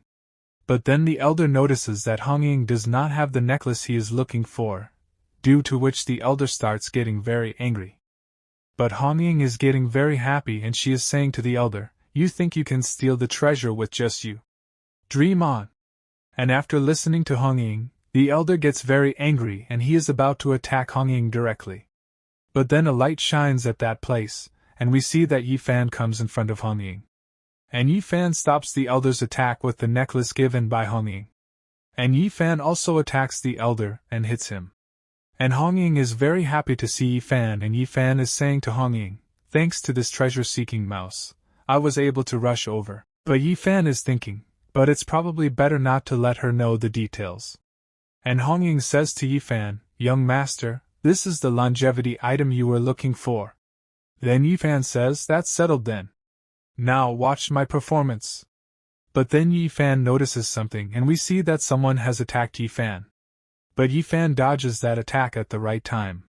And we see that another man comes to this place, who is flying in the air, and he is saying while releasing his aura, "These two pests dare to be insolent in front of the golden elixir." And Hong Ying is saying to Yi Fan, "Young master, both of them are golden elixir cultivators, you must be careful." So Yi Fan says to Hong Ying, "Since there are two of them, Hong Ying, do you want revenge?" And Hong Ying is a little surprised to hear Yi Fan's words, and she is saying, "Me? But I'm only at the late foundation establishment stage." But Yi Fan gathers power in his fingers and puts it on Hong Ying's forehead and says it doesn't matter. And as Yi Fan does this, Hong Ying's cultivation increases and she thinks, "My cultivation is rising. Power of the golden elixir peak." And now Hong Ying takes out her whip. And then the elder again moves to attack Hong Ying. But now we see that both Hong Ying and Yi Fan are ready to fight. And the elder attacks. But Hong Ying and Yi Fan together hit the elder on his face, due to which the elder's cheek swells up. But even then the elder is saying, "Bastard. Even my dad never hit me." But when the elder sees both of them in front of him, he is very scared. And he is apologizing to both of them. But Hong Ying and Yi Fan together hit the elder again, due to which the elder flies away and falls. And now the other elder starts getting very angry and he is saying, "You two are really troublemakers. Watch my ultimate move." And the other elder moves forward towards them, but we can see that the ultimate move of that elder is very dangerous, which falls at his feet and is apologizing to both of them. An elder catches Yi Fan, and while crying he is apologizing to Yi Fan, and he is saying, "Boss, spare my life. I have a family to take care of. I've shed blood and sweat for the pavilion. I won't dare any more." And after listening to such things from an elder, Yi Fan is saying to Hong Ying, "Hey, has this old man always been like this? Should we let him go? It's up to you." And seeing the elder, Hong Ying herself is surprised and she is saying, "Elder, considering your dedication to the wondrous pavilion, if you pledge your allegiance to the young Master Yi and serve the wondrous pavilion faithfully, I will spare your life." Then the elder is ready to accept all the things of Hong Ying. And now both of them start leaving from this place, and seeing both of them going, the elder is thinking, it seems the wondrous pavilion will change hands in the future. After this, when both of them are moving forward, Hong Ying wants to say something to Yi Fan. Then Yi Fan is asking Hong Ying, "Pavilion Master Yi, what's wrong with you?" And Hong Ying says to Yi Fan, "Thank you again for saving me, young master. Although I promised to help you find the elixir of longevity, but I still ended up relying on you to establish my authority." And seeing Hong Ying crying, Yi Fan put his hand on Hong Ying's shoulders and says to her, "Pavilion Master Yi, although I can fight a little, but I'm completely clueless about gathering intelligence. I'll still rely on you in the future. Don't underestimate yourself." And Hong Ying feels good after listening to Yi Fan. But then the system calls Yi Fan back into its dimension and says to him, "That's touching to say, but have you forgotten something?" Then the system puts its weapon near Yi Fan's neck, but Yi Fan says to the system, "Hey! Can you not interrupt me when I'm trying to gain favorability points?" Then the system says, "You want to live, right? Then why do you keep?" And Yi Fan gets a little confused after hearing the system's words. And the system also doesn't say anything to Yi Fan. Then after that the system again throws Yi Fan out of its dimension, and Yi Fan says to the system, "You damned girl, get out of this manga." But when Yi Fan's attention goes down, he realizes that he is on top of Hong Ying. And Hong Ying blushingly says to Yi Fan, "Can you get up from me?" And Yi Fan blushes knowing this situation and says, "I didn't mean to." And Hong Ying thinks, "Yi Master doesn't look down on me because of my low cultivation level. Instead, he repeatedly saved me from danger. Maybe I like him." Then Yi Fan moves away from Hong Ying and Hong Ying stands up. And while leaving from this place she says goodbye to Yi Fan. But while leaving she thinks, "What am I thinking? How can I dare to think of such a big shot like him?" And Yi Fan thinks, why did she leave just like that? After this the scene shifts and we see Heavenly Martial City. And a laborer is saying, "Thanks to Lord Chu's return, he organized cultivators to help us." And another laborer says, "Yeah, otherwise, who knows how long it would take to finish the city walls. Do you think it was Lord Chu who exploded that noble back then?" So in reply to that the laborer says, "I don't think so. Lord Chu is skilled with the sword. It's probably the reclusive old weirdo from the city who did it." And we see a man, who is listening to those people's conversation from above. And this man has 6 eyes and he is thinking, "I didn't expect that old stone ghost, Shiyu, to really fall for this. Tianwu City has now become a thorn in the side of our corpse sect.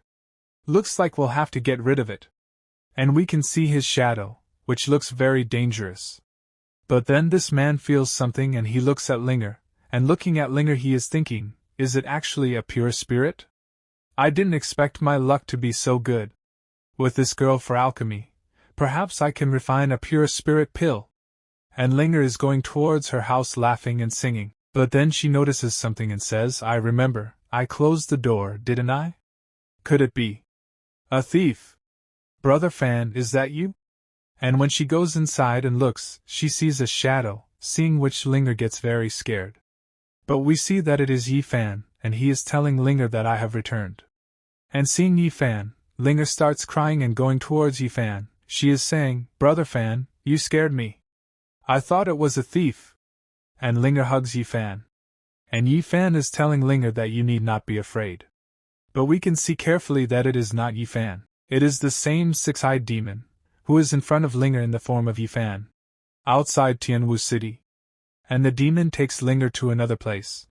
And Linger is following the demon, and Linger is saying to the demon, "Brother Fan, we've come so far from the city, what exactly are you taking me to see?" So the demon smilingly says to Linger, "It's the spiritual fruit I've hidden. It's a bit far, just hold on a little longer." But Linger says, "No, Brother Fan wouldn't be like this. Who are you?" And after listening to Linger, the demon becomes serious, and he shows his real look. And laughingly he says to Linger, "Of course, I'm your elder brother Yi Fan. I'll take this pure spirit body." On the other hand, we see that Yi Fan has returned to his house. And when he goes inside, he is very shocked, because the bear and his aunt both are unconscious. And Yi Fan is saying to his aunt, "Aunt Zhu? Is this soul-searching technique? Where is Linger? I have to find her. Linger, where are you?" And Yi Fan very quickly moves forward to find Linger, and he senses Linger and finds her. And we see that Linger is kept locked by that demon, and Yi Fan understands that the person who kidnapped Linger belongs to Krop's sect. And the demon is saying, "Whose mighty aura is it so astonishing? Once I refine this little girl into a pill, I'll surely attain such power through marrow refinement." And slowly Linger opens her eyes, and when she sees the demon in front of her, she is saying, "Who are you? What are you going to do to me? Yi Fan wouldn't let you get away with this." And demon says to Linger, "Your Yi Fan is just a mortal, what can he do for you? Don't even think about escaping. A mere cultivator like you can't escape from my hands, and they are the catalysts for my ascension to godhood. Don't cry, little girl. As a part of becoming a god, you should smile." And Linger says to that demon, "Beast, you're nothing in front of Yi Fan." And after listening to Linger's words, the demon gets very angry, and he directly attacks Linger and injures her. And he is saying to her, "I want to see what capabilities that Yi Fan have, Nana." And blood is coming out of Linger's mouth, but she is thinking, "Yi Fan, where are you? Linger can't hold on anymore." Then the demon starts coming in his original form, which looks very dangerous. And he again moves his hand forward to attack Linger, but then he notices something.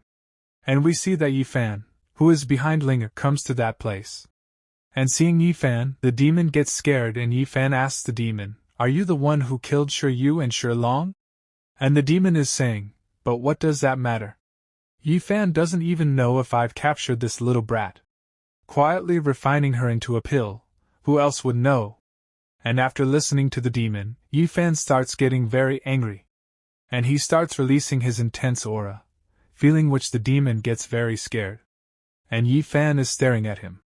And the demon gets very scared after realizing Yifan's power, and he is saying to Yifan, "Yifan, release me, and I'll give this little brat back to you." Then Linger opens her eyes and seeing Yifan, she is happy that Yifan has come here to save her. And Yifan is saying to Linger, "Yes, it's alright, I'm here. Let's go home together, and have some fish." And Linger is also getting very happy. Then Yifan is moving forward towards that demon to kill him, and is releasing his spiritual pressure, due to which the demon bows down on the ground, and he is saying to Yifan, "Sir, if you kill me now, you won't be able to bear the consequences." But Yifan says to the demon, "You think you can threaten me just because you've caught someone under my protection?" And Yifan starts using his power. And we can see that the demon slowly starts disappearing from this place. And in a short while the demon disappears and goes inside a ring, and Yifan uses his power to free Linger, and then the system arrives at that place.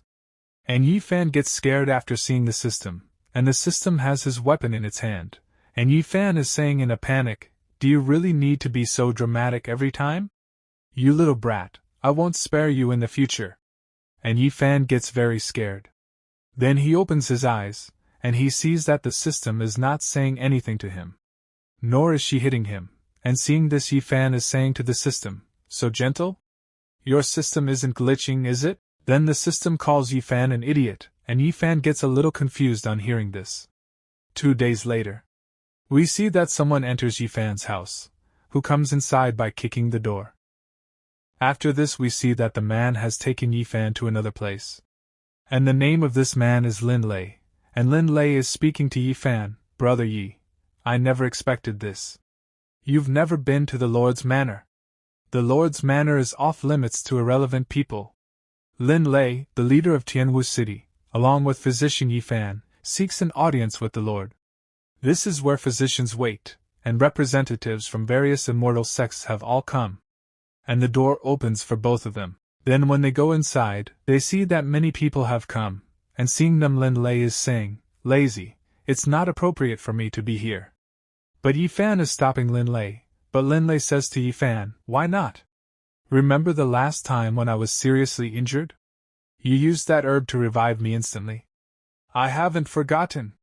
And Lin Lei is remembering the things of some time ago, when he had come to Yifan. And Yifan is saying to Lin Lei, "Besides, Lady Chu, the city lord, is easy to get along with. Lazy, why are you here? Aren't you supposed to be stationed at the Lord's Manor?" So Lin Lei tells Yifan, "Brother Yi, come and take a look at this. Hey! There's a major situation. The Lord has dispatched all of us." And Yifan starts looking at that thing carefully, and he is saying, "A recruitment notice from the Lord? Looking for a physician who can cure her sister?" And Lin Lei says, "Brother Yi, you're the best physician I know. If you can awaken the Lord's sister, you'll be her benefactor. Your future success is assured." So Yifan tells Lin Lei, "Success doesn't mean much to me, and besides, if the Lord wants to find a physician, she'll look for those immortal sect doctors. What does it have to do with a mere mortal like me?" But Lin Lei tells Yifan, "I heard that the Lord has offered various secret techniques and longevity elixirs from her collection as a reward for treatment. Brother, I'm worried about your cultivation too."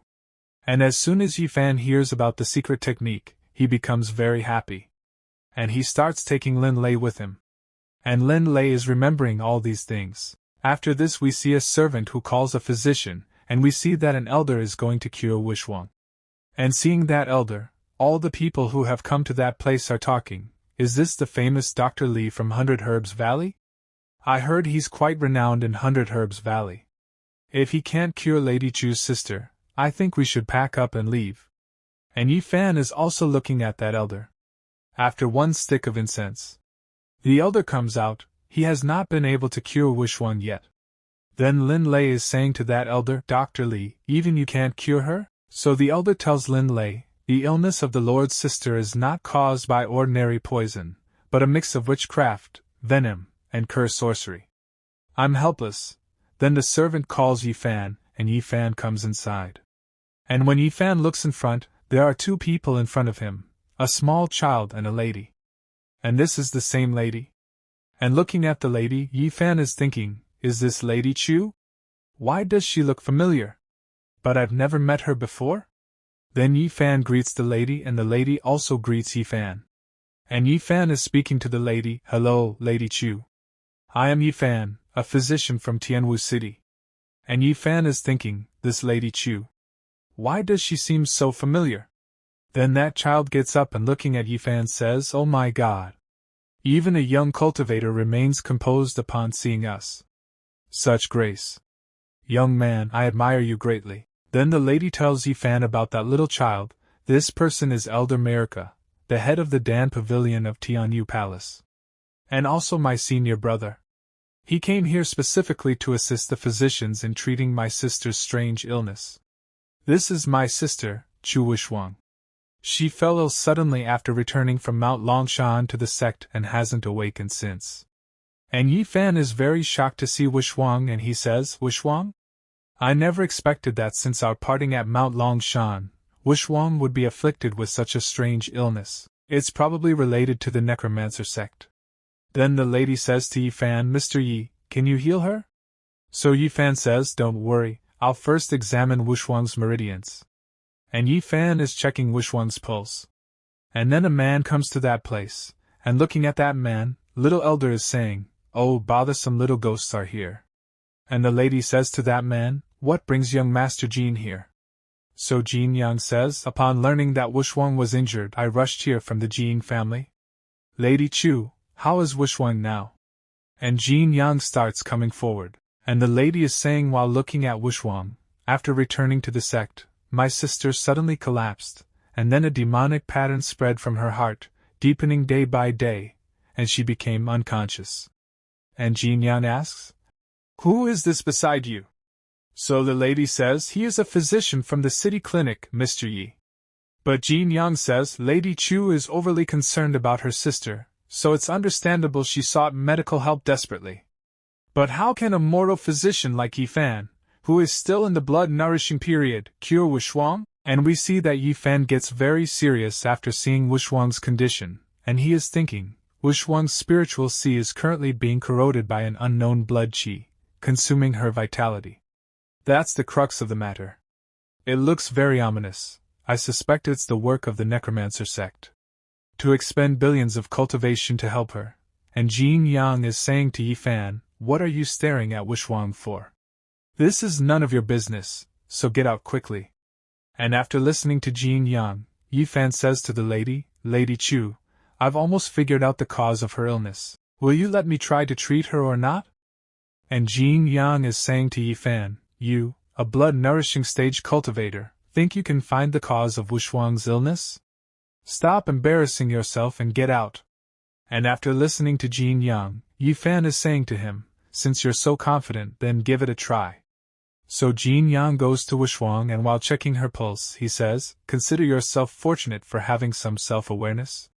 But when Jin Yang is checking Wushuang's pulse, he is unable to detect anything, due to which we can see that blood is coming out of her mouth. Both the little elder and the lady are getting very worried for Wushuang, because now Wushuang's health is getting worse. And we see that Wushuang is bleeding from her mouth. And seeing this, everyone is shocked and they are unable to understand what is going on. And Jin Yang is thinking nervously, I just probed Chu Wushuang's sea of consciousness with true qi. Why is her reaction so strong? Could it be that this guy is interfering? Then Jin Yang points his finger towards Yi Fan and says, it must be you. You're interfering. That's what's making Chu Wushuang's condition worse. But Yi Fan tells them, you just used true qi to probe Chu Wushuang's sea of consciousness. It clashed directly with the poison in her body, so started spitting blood. To cure her illness, we need to pinpoint the core of the poison. Lord Chu, do you believe me? And after listening to Yi Fan, the lady starts believing him a little, and she is saying to Yi Fan, Mr. Yi, I will leave Wushuang to you. And after listening to the lady, Jin Yang starts getting angry, and shouting at the younger elder, Senior Mao. How can you trust a useless person in the blood nourishment stage to be near Wushuang? But the younger elder says to Jin Yang, Young Master Jin, open your eyes wide and take a good look. This person's cultivation is not as simple as it appears on the surface. And Jin Yang is surprised to see Yi Fan's power, and he says this is external release of true yuan. How is this possible? And the younger elder is thinking, indeed, he was concealing his true cultivation before. And the lady is saying, this power must be from the expert Wushuang mentioned. And Yi Fan is treating Wushuang, and a golden-colored aura is coming out of Yi Fan's body, which is clearly visible, and is going out very fast. After some time, Wushuang's eyes start opening. And she is surprised to see the lady, Yi Fan, and the younger elder in front of her. Then the lady is saying to Yi Fan, Thank you, Senior, for saving her life. From now on, Chu Wuyue will be at your disposal. Thank you, Senior, for saving me once again. And Yi Fan says there's no need for such formalities, it's just a small effort. And then the elder climbs on Yi Fan's shoulder, and he is saying to Yi Fan, the younger generation is formidable. Are you interested in joining Tianwu Palace? I can give you a peek to play with. But Yi Fan tells the younger elder, no need, I'm just a villager from the mountains, used to freedom and leisure. At the same time Yi Fan is thinking. You promise secret manuals and elixirs, but what use is a peek to me? But at this time someone is getting very angry at Yi Fan, and it is Jin Yang. And Jin Yang is thinking, external release of the true yuan should at least have reached the nascent divinity level. I've never heard of someone so young reaching nascent divinity in Tianwu City. Maybe he temporarily boosted his strength with a secret medicine. Wushuang and I grew up together, and yet that woman from the Chu family trusts that outsider more than me. Unbelievable. Fine, this isn't over. Then Jin Yang greets Yi Fan and says, Young friend, he is truly beyond appearance. It's my oversight, in the future, my Jin family will stand by you. For the Chu family too. We owe you a debt. And Jin Yang says goodbye to Yi Fan and leaves from here. And Yi Fan is thinking, this Jin Yang, his words don't match his heart. After returning, he might cause some trouble. Then the lady says to Yi Fan, Senior Yi, Wushuang has been settled and is resting now. Let me take you to collect the reward for treatment. And after listening to the lady, Yi Fan is thinking, forget it, when I have the longevity pill, I'll be able to use more cultivation. Even if there are 1,000,000 Jin families, it won't matter. Then the scene shifts to Lord's mansion, the treasure pavilion. And when Yi Fan sees a lot of treasures, his eyes start shining and he is saying, this is even more extravagant than the Wanbao pavilion. And the lady is saying to Yi Fan, although it can't compare to the accumulation of Tianwu Palace, it has been managed by me for many years and contains many treasures. And the younger elder is laughingly saying, Hee, if you have time, I'll take you to Tianwu Palace for a visit. There are many treasures there. And Yi Fan is holding his head and saying, Senior Mao, although I want to accept your invitation, the villains from the corpse-carrying sect have injured my medicine boy and provoked me multiple times. This grudge must be settled. Lord Chu, Wushuang is probably also injured by the corpse-carrying sect. You need to be more careful in the future. And the lady tells Yi Fan, the corpse-carrying sect is indeed a major hidden danger. Now that the compassionate emperor's immortal palace has descended again, the entire continent is likely to be plunged into chaos again. Hearing the lady's words, Yi Fan is asking the lady, Lord Chu, what exactly is this? Compassionate Emperor Immortal Palace. You mentioned? So the lady tells Yi Fan, Emperor Immortal Niantian is the man closest to becoming a god in the continent for thousands of years. In ancient times, the great Shuangqiu realm split into 9 continents, each guarded by 9 Emperor Immortals. They fought against the abyss and sealed the demons into the depths of the abyss. The Emperor Immortal Palace that suddenly appeared this time is said to be the tomb prepared by the Emperor Immortals for themselves. Inside, there are not only countless treasures, but also their physical bodies sealed. The splitting of the Great Dragon Mountain into 2 halves and the sudden appearance of the Emperor's Immortal Palace are extraordinary events. And listening to the lady, Yi Fan is thinking, Great Dragon Mountain? It seems that was the mountain I split. Did my strike create a duplicate? What's going on? Then the younger elder says, Junior sister, it's getting late. Take young Master Yi to the treasure pavilion quickly. And the lady gives Yi Fan a reward and tells him, a storage ring and a pill that can extend life by 1,000 years. There are also some spiritual herbs in the storage ring for the seniors to use. If it's not enough, you can come to the Lord's mansion. And Yi Fan is very happy to see his reward. But then the system comes to Yi Fan, and she tells Yi Fan, hey, contain yourself. Your rising smile is about to lift AK-47. But Yi Fan is telling the system nonsense. Don't slander me. Then the lady tells Yi Fan, it would be great if it's useful to the senior. At that time, Wushuang hadn't mentioned the senior's appearance yet, only that the senior lived in the Martial City and was looking for a longevity pill. For Wushuang's sake, I had to release the news and take a gamble. I didn't expect you to really come. These treasures were prepared to thank you. These are some secret manuals I've collected. You can choose one to take with you. And Yi Fan is very surprised to see so many secret manuals. But he picks up a manual, and the lady gets a little surprised seeing that manual, and she says, but this one is about body refining. Senior Yi, you might want to consider other manuals. And the younger elder says to the lady, Junior sister Wu Yue, maybe young friend Yi has his reasons for choosing this? Let's not interfere as outsiders. And Yi Fan is looking at the secret manual and thinking, Lord Chu is right. But with my cultivation of billions, what I need most is not a cultivation technique but a stronger physique. And the lady says to Yi Fan, since the senior has decided, then this manual is a gift to the senior. We will be returning to Tianwu Palace soon. If there is news from the corpse-carrying sect, I will notify the senior immediately. Good. Then we'll take our leave. Then the scene shifts. And Lin Lei is saying to Yi Fan, you're so hot to the drunken fragrance tower for a good meal. Let's celebrate. And Yi Fan says to Lin Lei, then I'll graciously accept.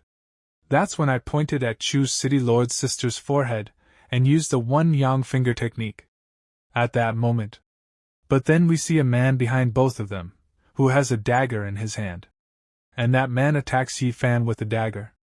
He attacks him. And then Lin Lei senses his attack and quickly comes in front of Yi Fan and takes the attack of the dagger on himself. And seeing this, Yi Fan gets very worried for Lin Lei. It has been happening. And Lin Lei falls on the ground, and Yi Fan is scared seeing Lin Lei's wound. But Lin Lei tells Yi Fan, it's okay, just superficial wounds. And the assassin is silently watching them both leave from the roof. But when Yi Fan looks up, he doesn't see anyone. After this the scene shifts, and we see a scene from another place. And the assassin comes to a man and he is saying, Master, after testing, it's confirmed that Yi Fan didn't notice my attack. Instead, the commander of Tianwu City beside him noticed something was wrong, and Jin Yang says to his father, Father, I told you that Yi Fan is just a mortal, nothing to fear. So his father says, Yang, based on your description, after this incident, Yi Fan will definitely receive the protection of the Moon Palace. And the Moon Palace is not something our golden family can afford to provoke. And Jin Yang is saying they may be close, but are they as close as us and the Chu family? We even had an engagement agreement back then. And his father says since Chu Yue became the peak master, the Chu family is no longer the same as before. Yang, we need to adjust our attitude. And hearing this, Jin Yang gets angry and he says, so that's it? And his father says, you're not as good as others. But we can see that Jin Yang is getting very angry. Then he leaves from this place. But when he comes to his room, he breaks the teacup, and angrily says, just a mortal, what's so terrifying about him? What kind of family master of the golden family? Just a coward. But then someone comes to that place and he says to Jin Yang, you need to change your temper. And this is Jin Yang's master. And Jin Yang is also surprised at what is his master doing here. And his master is saying, Jin Yang, what's got you so worked up? Then Jin Yang tells everything to his master. And after listening to all the things of Jin Yang, his master is saying him, Jin Jinyan is old, and his style of doing things has become more conservative in recent years. You certainly think so too. And Jin Yang is shouting, our golden family was originally on par with the Chu family in Hezhou. But because Chu Wuyu had climbed up to the Moon Palace, my father bowed to them. If I were the head of the golden family would never have fallen to such a state. And Jin Yang's master says, good, this ambition is what makes a good disciple. Come with me.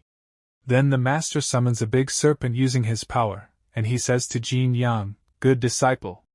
Let's go. So Jin Yang is asking where we have to go. So his master says, to a place where we can gain power. Then the scene shifts. 1 month later the Moon Palace sword peaks. And the lady is practicing, then she gets a letter, seeing which she is a little surprised. Then she uses her power, and gets to know what is written in it. Then she starts going inside. And Yifan also gets a similar thing, seeing which Yifan says, how did this paper crane fly into the clinic by itself? And Linger is saying to Yifan, brother, ye can communicate over long distances with the spirit communication talisman. Then Yifan says, so it's like a cell phone from this side. But Linger gets a little confused after knowing about the cell phone. Then we see that the thing gets activated, and there is a message in that thing that saves me. And Yifan gets very surprised after hearing this, and he understands whose voice it is. It is the voice of a lady. Then we see Jin Yang's master, who is using his power, and he is saying, with all the guests assembled like this. But then a man comes behind the master, seeing whom the master is surprised, and he is saying, head of the golden family, show them your true colors. And we see that it is Jin Yang, and he is smiling. Then the scene shifts. And we see the lady, who is fighting inside a cave. And there are some puppets in front of the lady, and all those puppets together are attacking the lady. And the lady has spent 7 days fighting at this place. But still the puppets are coming, and the lady is fighting with all of them. But she is thinking, no matter how many I say. Then once again all the puppets together move forward to attack the lady. And the lady also does a dangerous attack on those puppets, due to which many puppets get destroyed. But still many puppets are left, and then we see that blood is coming out of the lady's mouth, and she sits on her knees and she is thinking, the invitation from the Jin family a month ago was indeed a conspiracy. On that day I received the letter from the Jin family. Because of Jin Yang's previous rudeness, he specially hosted a banquet to apologize to me. Although I don't like banquets, the Jin family has a long-standing friendship with the Chu family, so I had to accept the invitation. Where are the people? This cup. Made of paper? Not good. It's a trap. Teleportation array. Where is this? And then many skeletons start coming out of the formation, which hold the lady's legs. Then many puppets together attack the lady, due to which the lady gets stuck at that place. Then the scene shifts.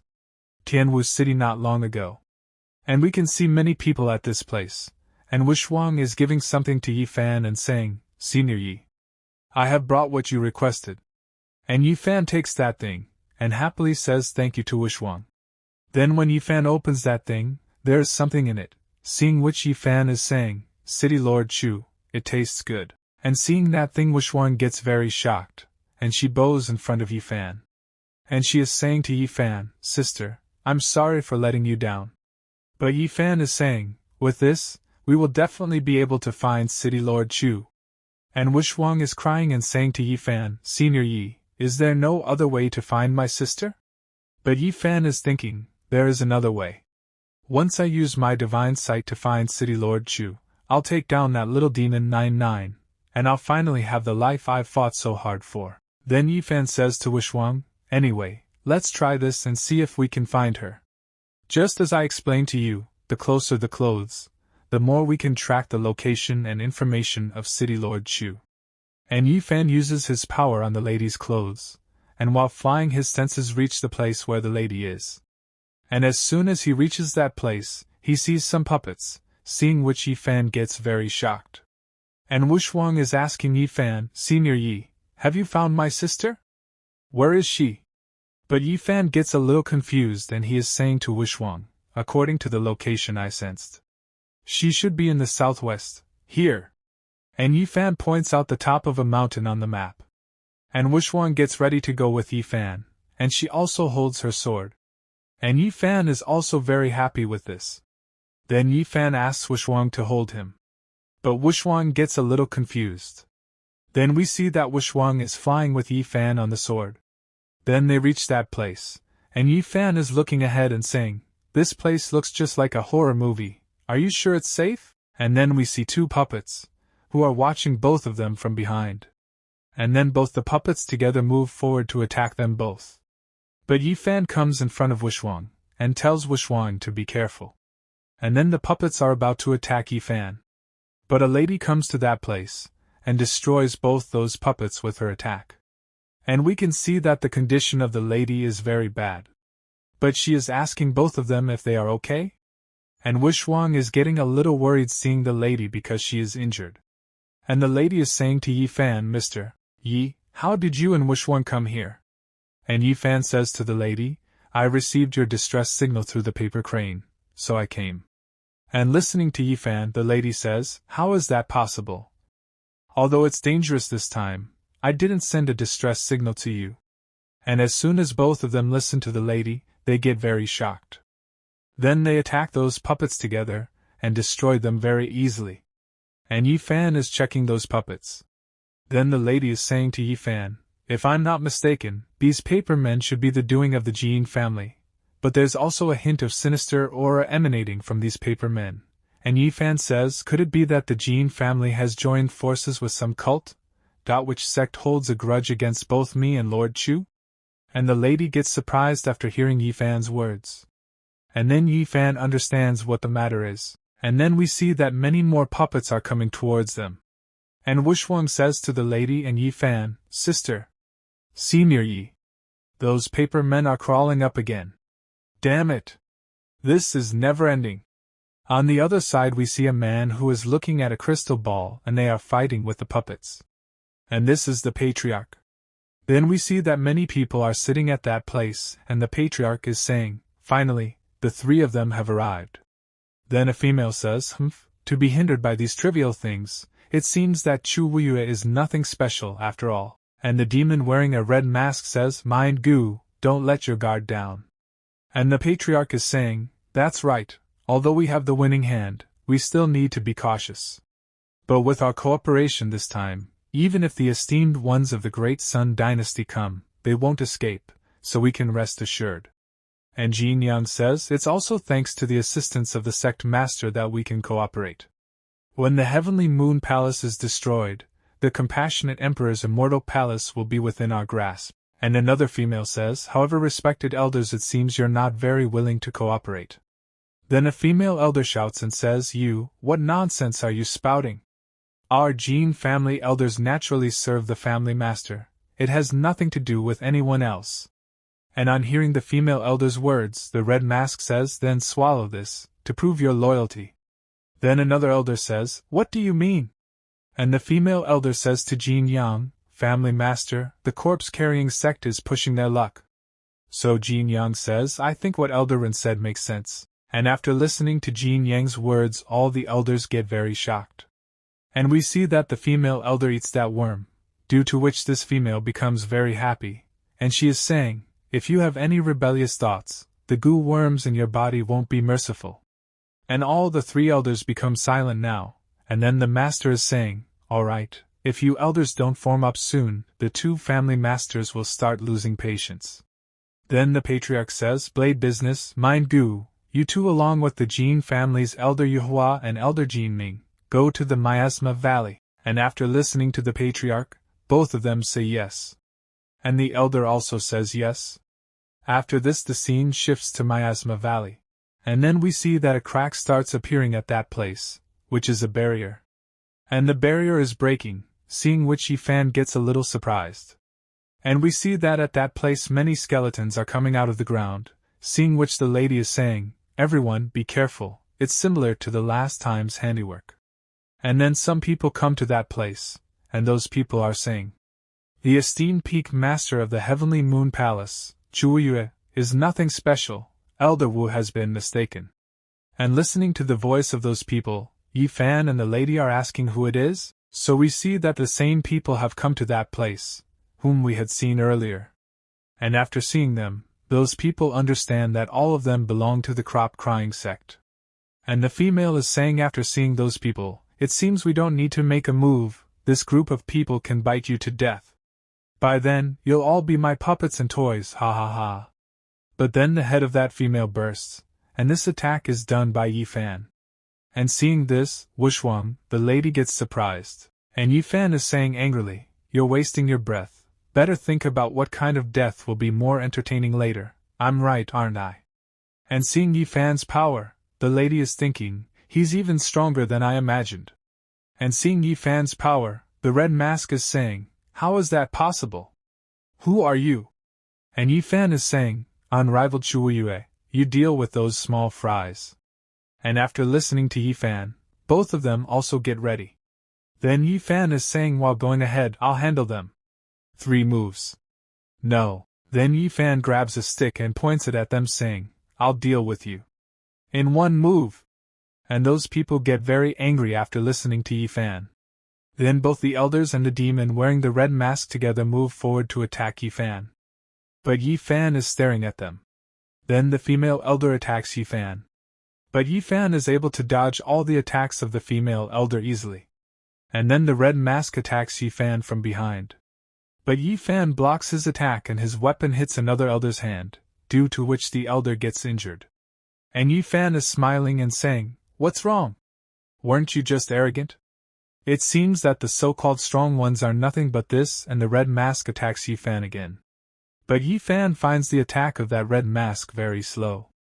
And Yi Fan very easily catches the hand of that red mask. Then he lifts him up and punches him hard in the stomach, due to which the red mask falls very far away. Then Yi Fan hits a dangerous slash on him, due to which the red mask dies right there. But while dying he is saying, the swordsmanship I've never fully grasped, he effortlessly executed it. Who is he exactly? And seeing such dangerous power of Yi Fan, the lady is thinking, his strength is definitely not just this nascent soul stage? No, this kind of relaxed posture and strength. And when the smoke clears, we see that a very long crater is formed at that place, and we see the female elder, whose mouth is bleeding and she is thinking, just couldn't dodge in time, grazed by the sword chi. And ended up like this. At least I survived. Jin Ming had such bad luck, caught within the range of the sword chi. Died on the spot. Can't stay here, have to escape. And as soon as the female elder is about to run away from here, Wushwang and the lady put their sword on the neck of the female elder. And the lady is saying, Jin Yuhua, I ask you, where is Wu Jie? If you answer my question, I'll spare your life. Otherwise. So the female elder is saying, I'll talk, he's. But before the female elder says anything, we see that something starts happening to the female elder. This is happening because of the insect which the female elder had eaten some time ago. And because of that, poison starts spreading in the whole body of the female elder. And the female elder dies due to the poison.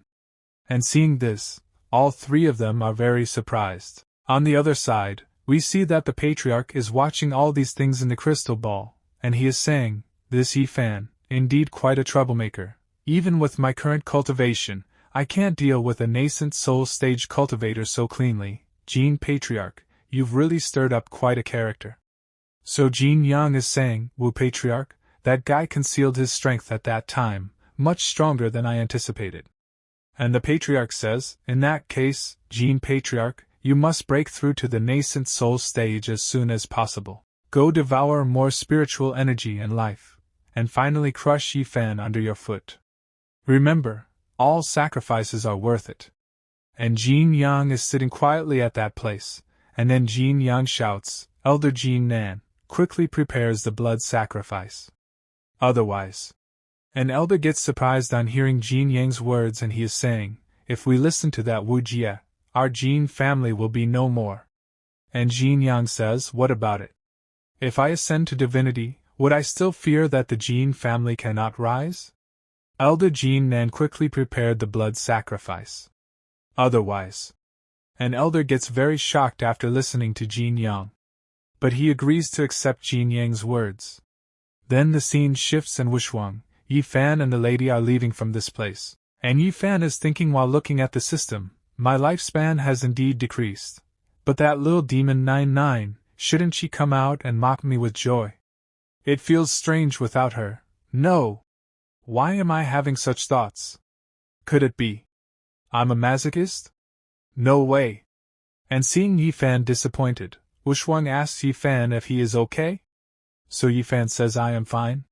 And the lady is thinking, Elder Yi, although your strength is unfathomable, you don't have that annoying arrogance. If Wushuang could, and Yifan says to the lady, Lord Chu, thank you for saving me back then. So the lady says to Yifan, will you also thanks Elder Yi for helping multiple times? And the lady is thinking, as a swordsman, one should have no desires, no aspirations, single-mindedly devoted to the sword. And Wushuang's friendship with the Elder Yi, I should be happy for her, but why is there? And they leave the place. This part begins. And the female demon is pressing the patriarch's feet. And the female demon is feeling very good. And the patriarch is saying to the master Dan Feng, how is the transformation of Jin Yang going?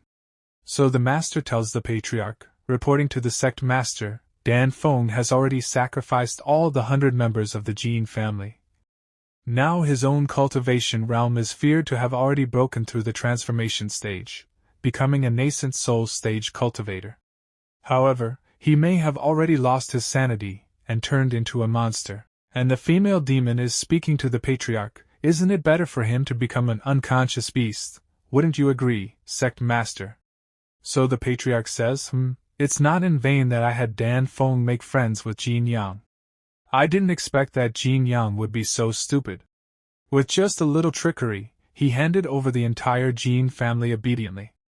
Thanks to him, the whole plan went so smoothly.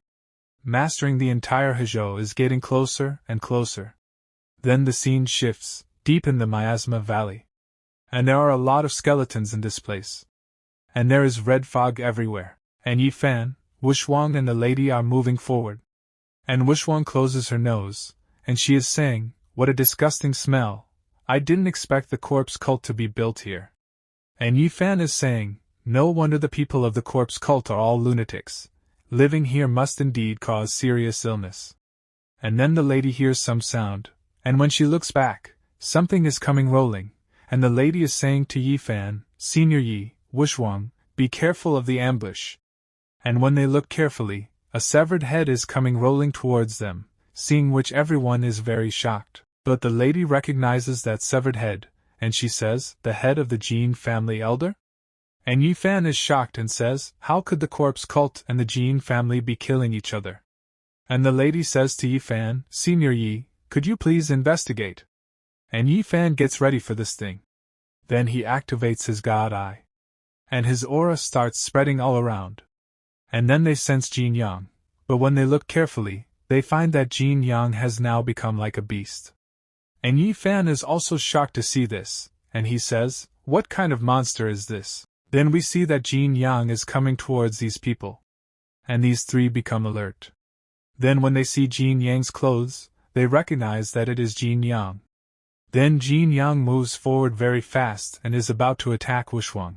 But then the lady comes in front of Wushuang, and tries to stop Jin Yang's attack with her sword. But the lady is having a lot of difficulty, because Jin Yang's power has increased a lot now. And Jin Yang is smiling. And the lady's sword is now broken, and seeing this the lady is thinking, he actually broke my sword with just one palm. I'm afraid his strength has far surpassed mine. And now Jin Yang moves forward to attack the lady. But then Yifan attacks Jin Yang, and punches him, due to which Jin Yang moves away. But Jin Yang is not hurt much, but he becomes very angry. And seeing this Yifan gets scared, and he is thinking, I just kicked with the power of the peak of nascent soul cultivation. Logically Jin Yang should be dead. Then Jin Yang is roaring and moving forward to attack Yifan and the lady. And Yifan is saying to the lady, City Lord Chu, he's heading towards you. Lure him over here. I have a plan. And Yifan again activates God's eye, and he is saying, that's a soul. Merging with the void? How did end like this? And Jin Yang is about to attack Yifan by using a sword. But then Yifan starts using his power, and he opens a portal and comes out of the rope, and he is saying to Jin Yang, to tame a beast, you need a rope. You can't escape. And Yifan ties Jin Yang with zodiac signs, then he is saying to the lady, City Lord Chu, Jin Yang's current state and cultivation are all strange. Do you know what's going on?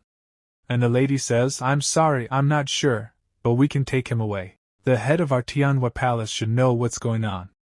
Wushuang, let's tie him up with a magic weapon, when we return to. But then Wushuang attacks the lady with a dagger, and puts it in her stomach. And we can see that someone has possessed Wushuang. And we see that there is a female demon behind Wushuang, and she is saying, sisters fighting each other, what a beautiful scene. And Yifan is very nervous and the female demon is saying, you know it, right, Wushuang? What a beautiful scene. And the lady says, the death dreams of the corpse cult. Let go of my sister. And the lady moves forward to attack, and she attacks the female demon with the sword. But it has no effect on the female demon. And she is saying, such boring swordsmanship can't hurt me. Poor little mice, struggling so hard. Then when Yifan looks in front of him, there is a huge castle in front of him, seeing which he understands that they have been caught in a trap, and the patriarch is watching them from above, and he is laughing and he is saying, do the two esteemed guests who have come from afar know if they are satisfied with my hospitality? And the lady is very angry at the patriarch, and she is saying, Wu Jie, return Wushuang, and Tianwu Palace will spare your life. But the patriarch says, Chufeng master, such audacity. Before threatening me, take a look at your own situation, kill them. Then all the people together move forward to attack the lady. And then Yifan comes behind the lady, and says to her, Wu Yu, you step back. And Yifan takes the lady's broken sword from her, and he comes in front of the lady to fight with those people. Then he uses his power, due to which the broken sword starts joining again.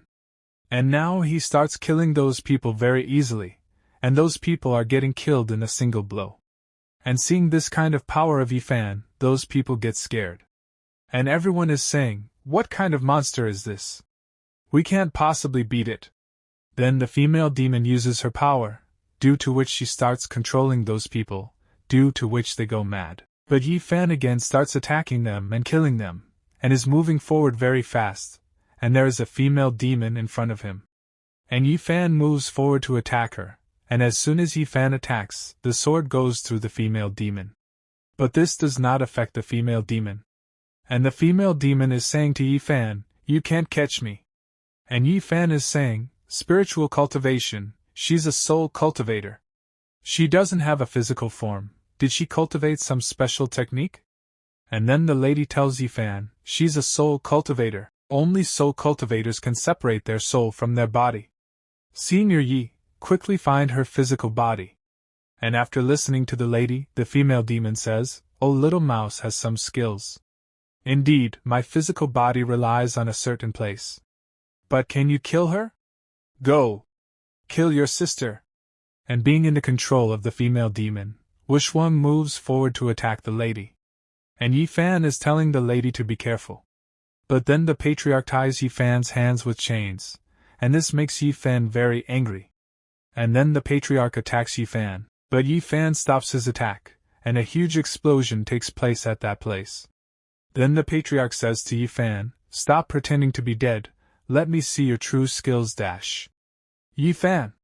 And Yifan says, when a tiger doesn't show its might, do you take me for a sick cat?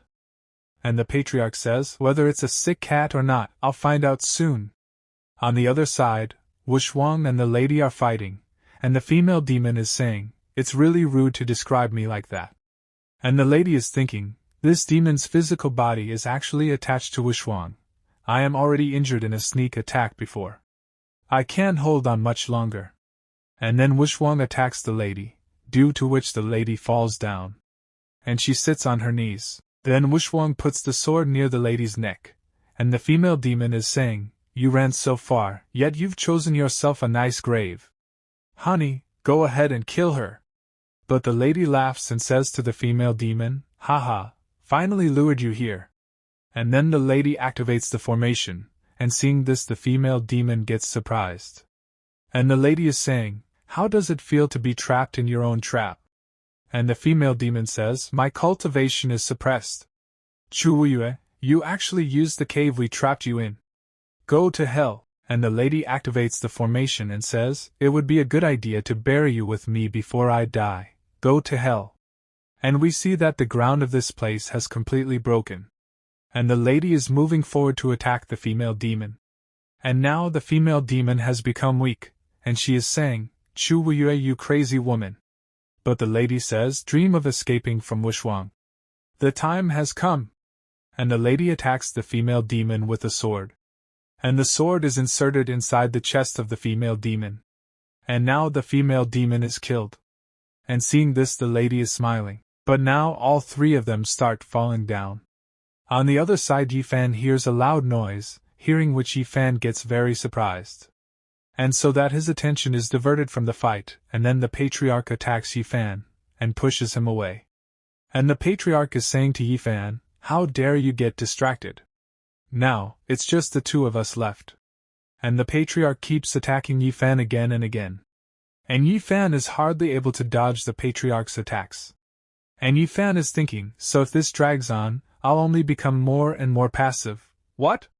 How did I lose so much lifespan all of a sudden? I've worked so hard to save up this lifespan, and now it's going to disappear again. This stupid system, it's driving me crazy. And the system is saying to Yifan, you fool host, didn't I come to help you? Activate the prepayment function. You can borrow lifespan from the system for a certain period, but after the battle, your lifespan will be deducted twofold. And Yifan says, this is outrageous. I used to be so powerful, and now I have to work for you after crossing over? And the system says so. Do you want to activate this function?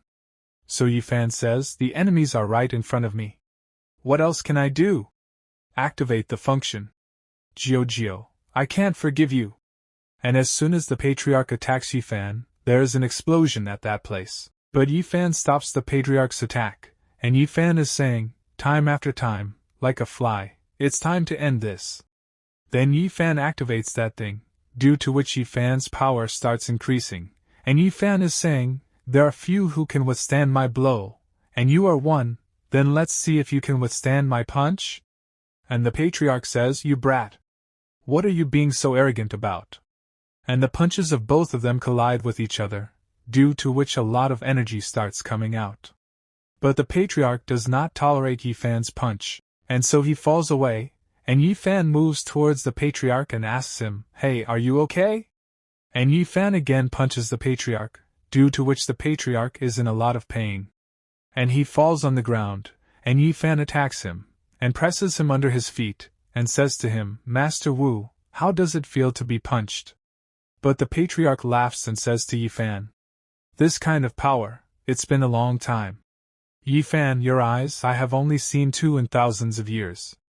One is you, and the other is the Emperor Immortal Niantian. And Yifan is surprised to hear the patriarch's words, and he is saying to the patriarch, you tell me clearly, what's going on? But the patriarch pushes Yifan away, and stands up again. And he starts pulling a man towards him using his power. And the patriarch catches that man's neck. Then the patriarch starts absorbing that man's energy, and he is saying, I feel much better now. Why are you making that face at me? In a way, aren't we the same? And Yifan is saying, what do you mean by that? But the patriarch doesn't say anything, he directly moves forward to attack Yifan again. On the other side we see that the lady is slowly opening her eyes. And Wishwang has saved the lady from falling down in the ditch. And the lady is saying, I am not mine yet? And Wishwang becomes happy after hearing the lady's voice, and she says, sister, you finally woke up. After the death dream left my body, my consciousness cleared up, and then I inserted the sword into the rock wall. And the lady says, we're both okay, that's great.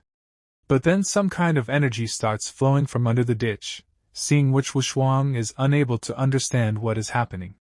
But then a female demon appears in front of them, whom some butterflies are flying and taking somewhere. And Wishwang is saying, sister, look. It's the death dream. She's not dead. And the lady says, seems to be flying towards Yifan's direction. Dada. Alright. At this point, we can only hope that the sect master will arrive soon. Then the lady sends a message.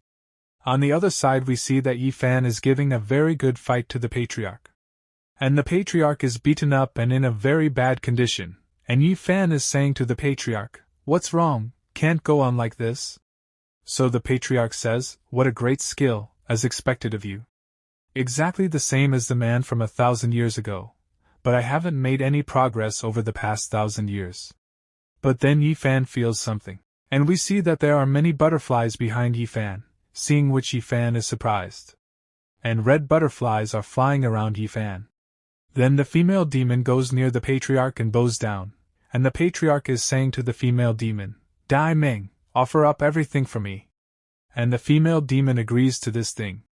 And the Patriarch starts absorbing the entire energy of the female demon, and the female demon is saying to the Patriarch, "Please destroy this world for me." And now all the butterflies surround the Patriarch. And the Patriarch transforms, and he gets 6 wings. And Yi Fan is very shocked to see this, and he is saying, "Wait, this boss has a second phase?" And the system is saying to Yi Fan, "You're sweating buckets now. Host small fry, small fry." And seeing the system, Yi Fan is asking for help from the system, but the system says, "I can't do anything to help you. He has absorbed a lot of life force, but he hasn't fully transformed yet. The longer it drags on, the stronger he becomes, so just beat him until his cultivation is exhausted. Bye-bye." And listening to the system, Yi Fan is saying to the system, "Is that all? Then can you give me some buffs? Is that all? Then can you give me some buffs? Other systems are so accommodating to their hosts, why are you different?" But the system says, "Didn't I give you the gold finger with 1,000,000,000 cultivation points? Just punch him to death." But then the Patriarch moves forward to attack Yi Fan, and Yi Fan gets scared seeing this. But Yi Fan is about to punch the Patriarch again. But this time the Patriarch stops Yi Fan's punch with his own hands, and smilingly says to Yi Fan, "Such weak strength, haven't you eaten?" And Yi Fan gets scared seeing this. Then the Patriarch punches Yi Fan and says, "This is the strength I used to fight the stone dragon. This kind of strength can't hurt me." And the Patriarch punches Yi Fan and throws him away, and the Patriarch is saying to Yi Fan, "I'm really disappointed, it seems you're just like this. Although I don't want to owe so much, But Yi Fan stands up again and very quickly reaches the Patriarch. And seeing this, the Patriarch gets nervous, and Yi Fan catches one of the Patriarch's wings, and throws him on the ground very hard. And seeing this, the Patriarch is saying to Yi Fan, "How are you still getting stronger?" So Yi Fan says to the Patriarch, "You really underestimate me." But then the Patriarch attacks Yi Fan. But Yi Fan escapes a little. But again the Patriarch attacks Yi Fan. And Yi Fan is ready this time, and Yi Fan destroys the Patriarch's attack with 1 point. And very quickly he catches the Patriarch's neck, and is saying to him, "Any last words?" So the Patriarch nervously tells Yi Fan, "Don't you want to know those secrets? I'll tell you. Just spare me." But Yi Fan does not want to listen to any of his words, and Yi Fan beats the Patriarch badly, and says to him, "Knowing or not knowing, what's the difference? I have plenty of opportunities to seek the truth. And you will perish with your heretic sect. Linger Master Wan, and many innocent people in Tianwu City." Then Yi Fan uses his powers to destroy the whole place. Then he comes down. But he is very happy because his work is done. And we see Jin Yang's master, who is hiding and watching all this. And he is very scared. Then we see Wushuang and the lady, who are coming to Yi Fan. And Yi Fan is asking both of them, "You're all okay, that's really great. Didn't expect there are still survivors." And Yi Fan uses his powers, and asks Jin Yang's master to come out, and we see that due to Yi Fan's powers the master is drawn towards Yi Fan. And Yi Fan is asking the master, "Who are you?" Then seeing Yi Fan in front of him, the master gets very nervous, he is not able to say anything. And the lady looks at him and says, "You are the master of Jin Yangdan Feng." And the master is thinking, if they find out that I am also one of the masterminds this time, wouldn't I end up as miserable as Wu Jie? And then the master grabs Yi Fan's legs, and is pleading to Yi Fan, "Sir, you don't know, my dad loves gambling, my mom is sick, my sister is in school, our family is broken, my boss is crazy, it's not my fault for getting involved in the cult." And Yi Fan says, "Hey, Are you so good at tongue twisters because you dying for the postgraduate exam? Dan Feng, if you answer me well about the past of Wu Jie and Emperor Xian, I will spare your life. So the master says, Wu Jie was a person who followed Emperor Xian back when he was alive. It is said that Emperor Xian possessed a mysterious technique that could sacrifice lifespan to gain powerful strength. Based on this, Wu Jie delved into witchcraft and founded the corpse-carrying sect. And after listening to the master, Yi Fan is thinking, why does this description sound so much like the ability Jiao gave me? What is her identity? And then the system puts its weapon on Yi Fan's neck, and is saying to him, Host, have you forgotten something? And after listening to the system, Yi Fan asked the lady, City Lord Chu, do you still have the elixir of longevity? So the lady tells Yi Fan, most of the stock in my mansion has been given to Senior Yi. But he has a lot. And as soon as the system and Yi Fan listen to the lady, their eyes start shining. And the master starts getting very nervous, and the master is saying, What are you going to do? And after this, the sound of the master shouting is heard. After some time, we see that the master is completely naked. And Yi Fan is getting very happy and he is saying, so many elixirs to profit from. Let's see how effective they are first. Oh, this surging power. Let me see. Ah, this only adds 1 year to my lifespan, but it's not a big problem. There's still so much. Let's win with quantity. After some time Yi Fan has eaten all the pills, and his stomach is bloated. And he is saying, Ugh, I can't eat anymore, really can't swallow it anymore. Then the lady says, Senior Yi, how about this, you come with us to the Heavenly Moon Palace. I will report to the palace master and ask him to use the secret treasure of longevity as a thank you for saving me. So Yi Fan becomes happy and he says, Alright, since the corpse-carrying sect is destroyed, I won't refuse anymore. But then little elder comes to that place, and he says that I have come here to take you people. And seeing little elder, lady is saying, Senior brother, did you see our message? So little elder says, Of course. Not only me, but the sect master also came. Come up quickly. And taking advantage of this opportunity, master starts running away from this place. But then little elder notices this thing, and he says, Oh, isn't this the little thief who stole my elixir recipe back then? Then elder uses his power to tie master, and master is just crying, and asking for help. And little elder is saying to master, Come, let's have a good chat. By the way, Yi, the master of the Heavenly Moon Palace invites you for a chat. After this the scene shifts. And we see that they have reached another place. And Yi Fan is asking the lady, City Lord Chu, who is the master of the Heavenly Moon Palace. So the lady tells Yi Fan, Our master, if we don't count the seniors, can be called the number 1 person in the Hanzhou continent. After Emperor Xian fell, the Hanzhou continent was engulfed in endless wars. The master and several peak masters at the time pacified the wars and reshaped the order. Our Heavenly Moon Palace is the number 1 sect in Hanzhou. And the master is naturally an extremely talented person. And after listening to the lady, Yi Fan is imagining that the master of this place must be very powerful. Then they reach inside, and the master is telling them that you guys have finally come here. And we see that the master is wearing glasses, and he is saying, Oh, hello there, I'm Wu Tinyu. Come, sit next to me. But Yi Fan gets very shocked on seeing the master, because he had thought very good about the master, but the master turned out to be something else. But the master is saying to Yi Fan, Young friend, I see that you have extraordinary talent for cultivation.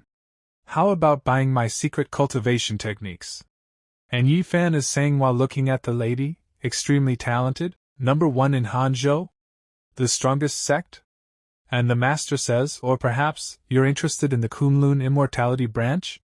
And Wushuang and the lady say, Isn't that one of the treasures of our sect? And the master is saying, The heaven and earth spiritual treasure Kunlun immortality branch. The celestial artifact Jianwu astrology plate. And the mysterious Hong Huang's creation, the heavenly moon fragments. 1,000 years ago, after Emperor Xian fell, for like-minded companions decided to pacify the wars for the sake of the world's people. One of them was skilled with the sword, one with the axe, one in divination, and one with medicines and stones. The 4 of them went through hardships, and finally obtained the 3 relics scattered by Emperor Xian in the world. These 4 companions finally got what they wanted. How about it? After hearing this story, are you especially curious and fascinated by the Heavenly Moon Palace? So Yifan says, actually, earlier, City Lord Chu had already invited me to go to the Heavenly Moon Palace together, haha. And Master says, well done, Wu Yu. Then I won't disturb you, rest well for now. After some time, all 3 people are at another place, and Yifan is saying, at this time, I still didn't know. The Heavenly Moon Palace was shattered like a moon in the water. Then Little Elder is telling Yifan, this is the Heavenly Moon Palace. And Yifan says, wow, so magnificent. No wonder it's the #1 sect in Hizhou. And then someone comes in front of them, seeing whom Little Elder calls her Gui 11. And we see that Gui 11 is very beautiful. And she has tied a blindfold over her eyes. But when Yifan sees Gui 11, he becomes very happy. Gui 11 looks like a little fairy to him, and Gui 11 says to Yifan, you must be Yifan? That's great, I finally get to see you. And as soon as the 3 hear Gui Shi's words, they get very shocked, especially Yifan. Blood is coming out from his nose, and Lady is saying to Gui 11, You usually stay secluded in the Qixing Pavilion, praying place. Why are you personally welcome us today? So Gui 11 says, the benevolent Emperor's palace has descended to the mortal realm, and the palace master has sent most of the peak masters and elite disciples to seek opportunities. Now there are only the palace master, me, and Mayeka here, people who can't help much in the front. Excuse me for a moment. There are some things I need to discuss alone with Yifan. And Gui 11 takes Yifan with her, and starts going somewhere else. And the Little Elder is saying, Gui 11, you're not usually like this. Then Gui 11 takes Yifan to another place, and Gui 11 is saying to Yifan, this is the guest room of the Qixing Pavilion, it's a bit simple, I hope you don't mind. Then Yifan comes directly to the point, and he is asking, Gui Sect Master, what is your purpose? And after listening to Yifan, Gui 11 tells Yifan, prophecy. I believe in the future described in the prophecy, so, Yifan, you are the one chosen by the heavens. I will help you, I believe in you. Yifan asks Gui 11, what is heavens? But Gui 11 does not tell Yifan anything and she starts leaving from here. And seeing her leaving, Yifan says, no. Are you leaving already? Can't you finish your sentence? Is the mysterious person popular now?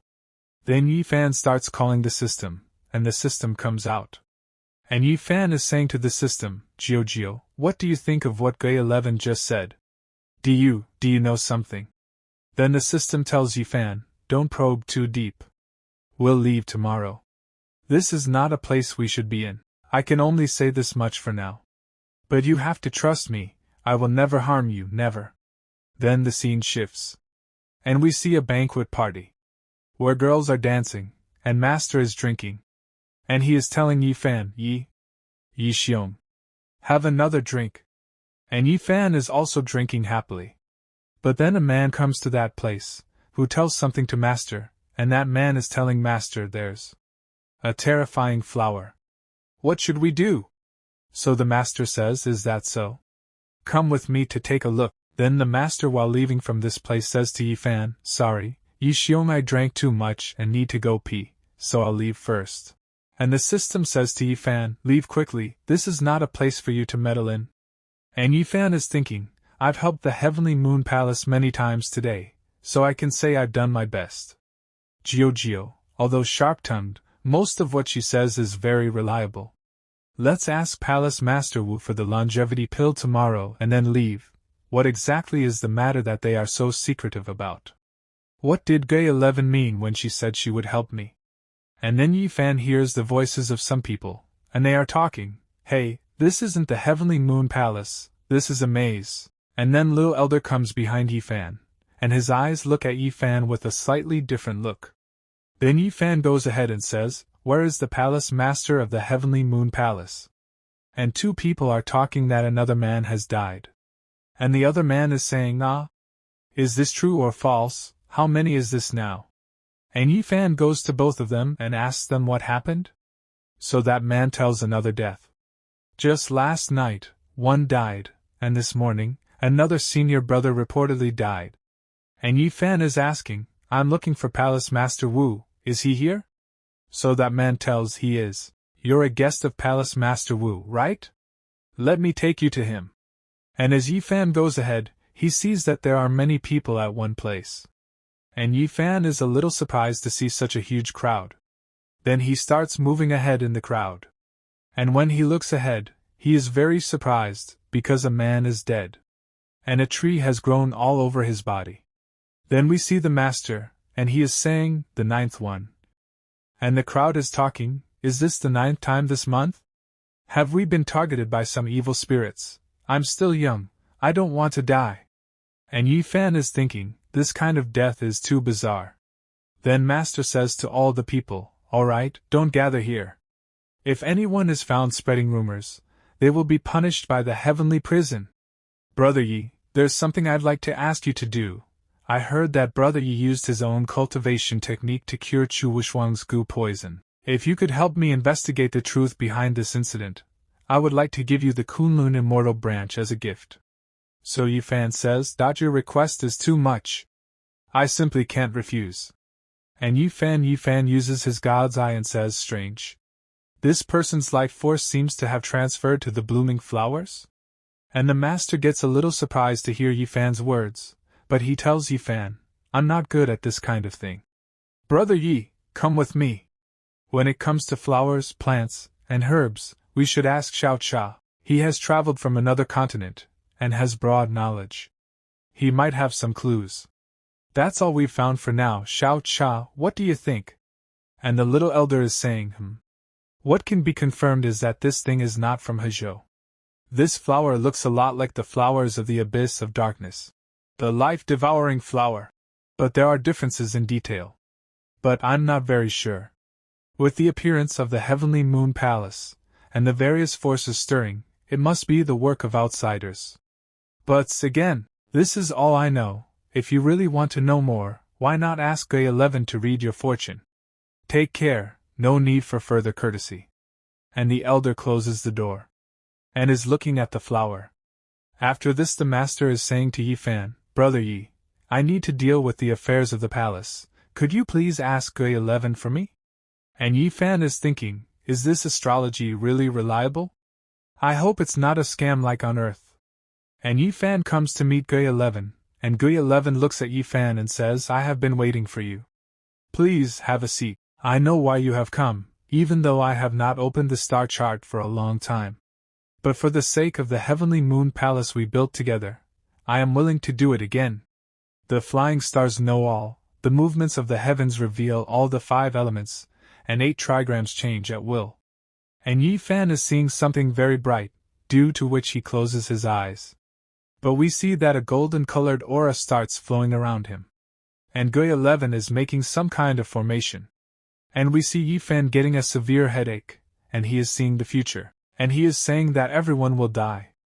Then he starts screaming, and he comes back to the real world. And Gui 11 is talking to Yi Fan, although the star chart reveals the possibilities of the future, it is up to individuals to change their fate. Defying the heavens is not empty words. Then Yi Fan helps Gui 11 to get up, and Gui 11 is telling Yi Fan, no need. Tonight, I will once again analyze the revelations of the star chart. Please, Yi Fan, wait one more day. And Yi Fan is going somewhere, and the system is with him. And the system is saying to Yi Fan, dash. Can't you see that the heavenly moon palace is acting strange? It's driving me crazy. So Yi Fan says, but I've already received payment. If I run away now, won't I look like a coward? And the system says, you still want to act tough at this point. If you're dying later, don't beg me to save you. So Yi Fan says to the system, don't worry. Once I absorb the lifespan from the Kunlun Immortal Branch, with my 1,000,000 years of cultivation, I can handle any difficulty with a single punch. You better be as good as you say. The next day. Although I had anticipated the turbulence in the heavenly moon palace, the development of events still exceeded my imagination. The next day, Mao Cha was falsely accused of harming the Heavenly Moon Palace disciples and was brought to the main hall, and the lady is saying, there must be a misunderstanding, Senior Mao is definitely not that kind of person. Palace Master, you know this better than me. He's definitely been wronged. Senior Mao. Say something. Then the master says, Shao Cha, what's going on?